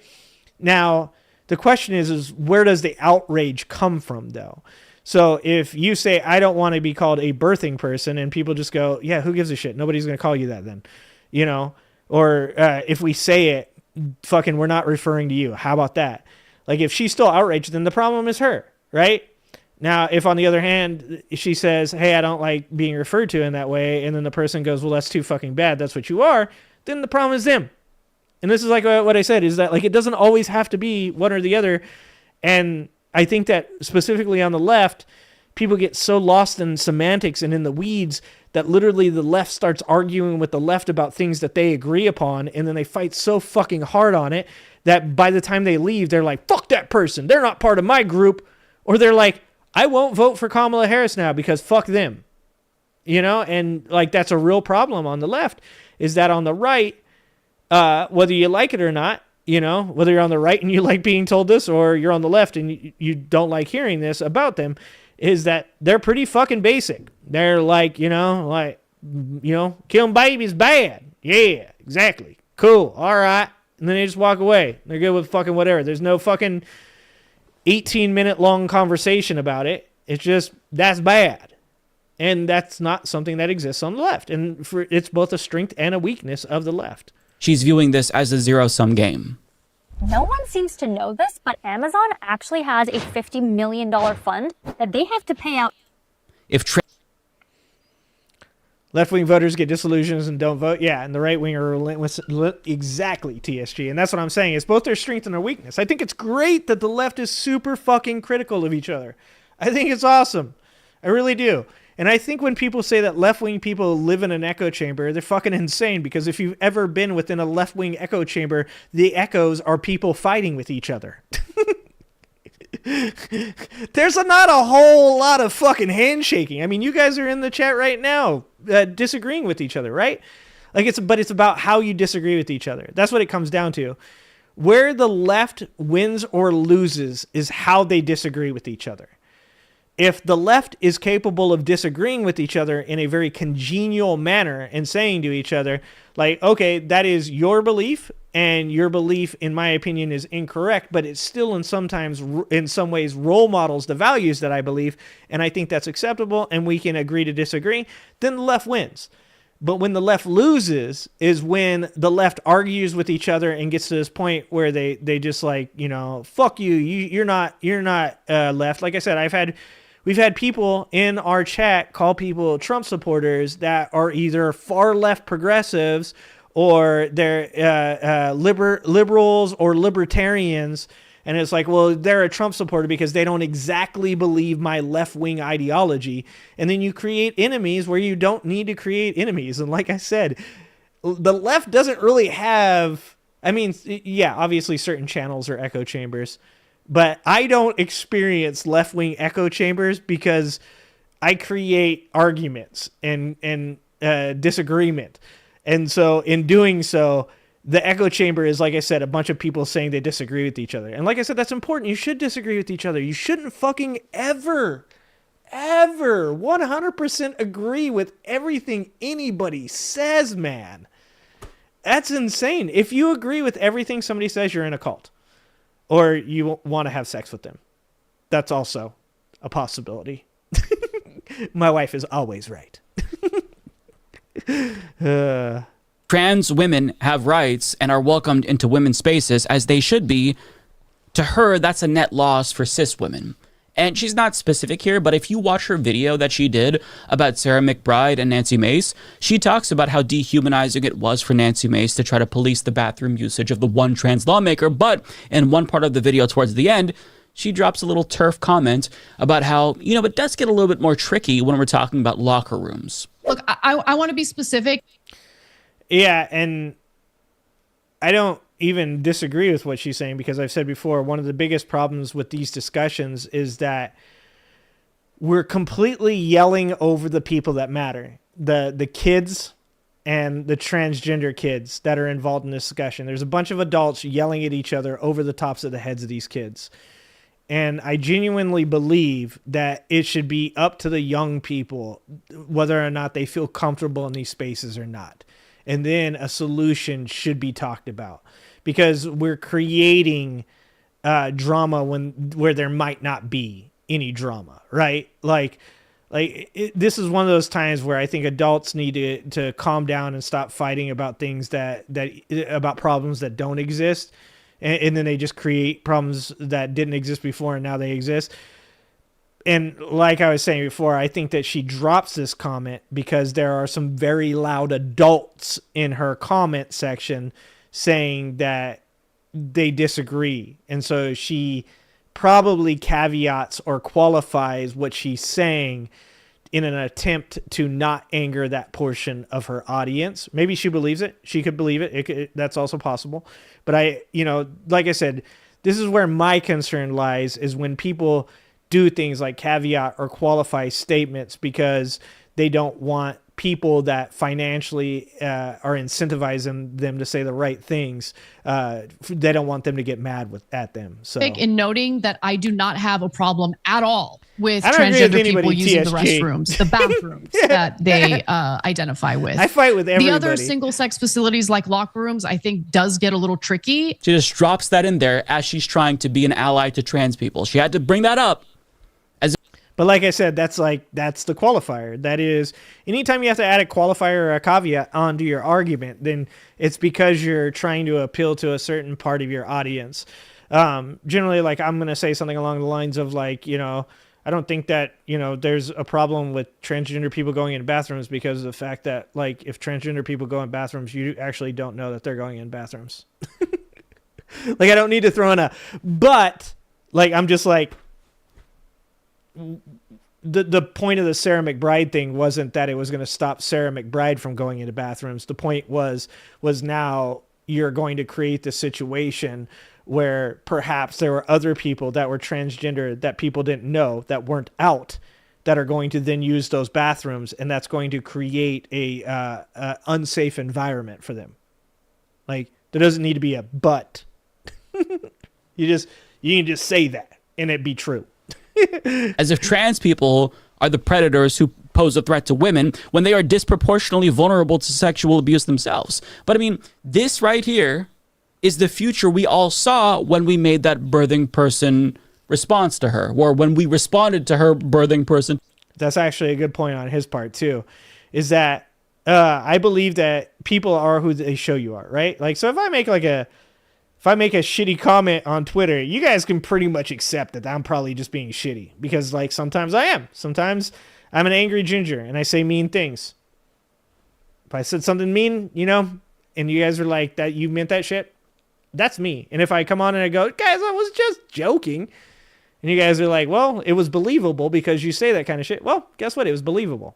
And that's what it is that a lot of people don't want to claim accountability for who they are as a person, specifically when it comes to their social media accounts. So they say things on their social media accounts, and when people grasp at ideas and say, well, the reason that I thought you said that was because, let's say you say something that seems communist, and someone goes, well, that's very communist of you. And you say something along the lines of, well, okay, why is that communist? And they're like, well, because you almost always talk about communist things. So you express communist values, you express something that seemed like a communist value, I'm going to say that's communist. Like, you don't get to like be like, oh, you have to separate me from my Twitter comments. Like, your personality and traits and beliefs are also expressed through your social media. Like, I post memes consistently that are pretty fucking funny in my opinion. And if certain people see them and go, I don't find that funny, it's because that's my sense of humor, not probably yours. But it is my sense of humor. I don't get to be like, I just threw it out there. It's nothing to do with me. It's a tweet, I should say. And as her friends, we tried to stop her from going down this path, but apparently it was already too late. And I guess we also underestimated how open she would be to criticism, because she does not like fucking being criticized. So we're seeing this collision of grievance politics and mixed messaging, where she'll aesthetically present herself as a trans ally, then substantively say something that is objectively transphobic, but since she rejects our claim that she's being anti-trans, it activates the politics of grievances, where it's a lot like saying, I ain't racist, but, like, you ain't racist, you ain't got to say that, like I said, it's actions prove who you are as a person, not words. I've said it a lot of times. I'm like, there's people that can, make shitty jokes that maybe I don't agree with, but I also know them as people and have seen the way that they treat people and know that they're not bad people, right? But there's also people that say things like, I ain't racist, but, and then you're like, well, think you might be. Oh, where are we at? All right. I think I've been on here for my 3 hours. I think I've done it. I've lately, it's the holiday season, so I've been doing so much fucking work too. Oh my God. I am so tired. All right, guys. Well, thank you for everybody. Thank you for those of you that push back and create conversation. I appreciate you guys as well. I'm always happy to argue with you guys. I love to argue with you guys. Riz, thanks for being here. TSG, thanks for being here as always. Silent, Alan, everybody, thank you guys for being here. Denny, thank you for being here. Remember, guys, at the end of the day, it is about how you argue. Do you take everything personal, and do you slowly carve off anybody that disagrees with you until you're, a very small faction? And I do think that is something that we saw and are seeing with the left pretty consistently, is that the left is getting whittled down further and further. And I think that if you're a bit of an extremist in a certain way, you think that's a good thing. Like, well, now all of these people directly agree with everything that I believe, right? But in my opinion, and mind you, I don't purport to be the voice of the left. I am the voice of an angry ginger. But I will, if I can give any advice at all, because I watch this and I see it, and it's really disheartening to see, because I do think the left is the most empathetic of the two parties, is that you have to be careful. And you have to be willing to hear people with that agree with you on premise. You have to hear the nuance of their arguments and sometimes disagree with them. You're never going to change a person that's hardcore conservative to being a liberal through discussion. I don't believe that. I believe that people that are conservative don't vote Democrat because they want to live in a conservative society. And I think that the left makes mistakes when they try to reach too far across the aisle and try to convince people that want to live in a conservative society to vote for Democratic candidates. I think that's a mistake. But the left has to also be very careful about how they argue within their bubble with the people that agree with them on premise, but disagree with them on nuance. And you have to understand, you're not always right. I'm not always right. You're not always right. And the left is the party of we. And if it's going to be we, then you got to accept that some of those people aren't going to believe the exact same thing as you. So it's a tough thing to watch the left get smaller and smaller, and fucking groups like MAGA get bigger and bigger. It's a scary thing to watch, and I'd rather not watch that. I might not claim to be a left Democrat or a liberal or a progressive, but I do see the positives of what the left presents versus what MAGA and the right present. So I'd rather live in that world. All right, guys. Well, I think you guys are amazing, as always. I appreciate you guys being here. R's wife, thank you for joining the army. Again, appreciate that. If you want to be like R's wife and you can join the army, you can click the join button underneath the video. It's $3 a month, 10 cents a day. It's more entertaining than Netflix, and it's half the work. You don't have to scroll through. You just turn me on and I talk for like 3.5 hours.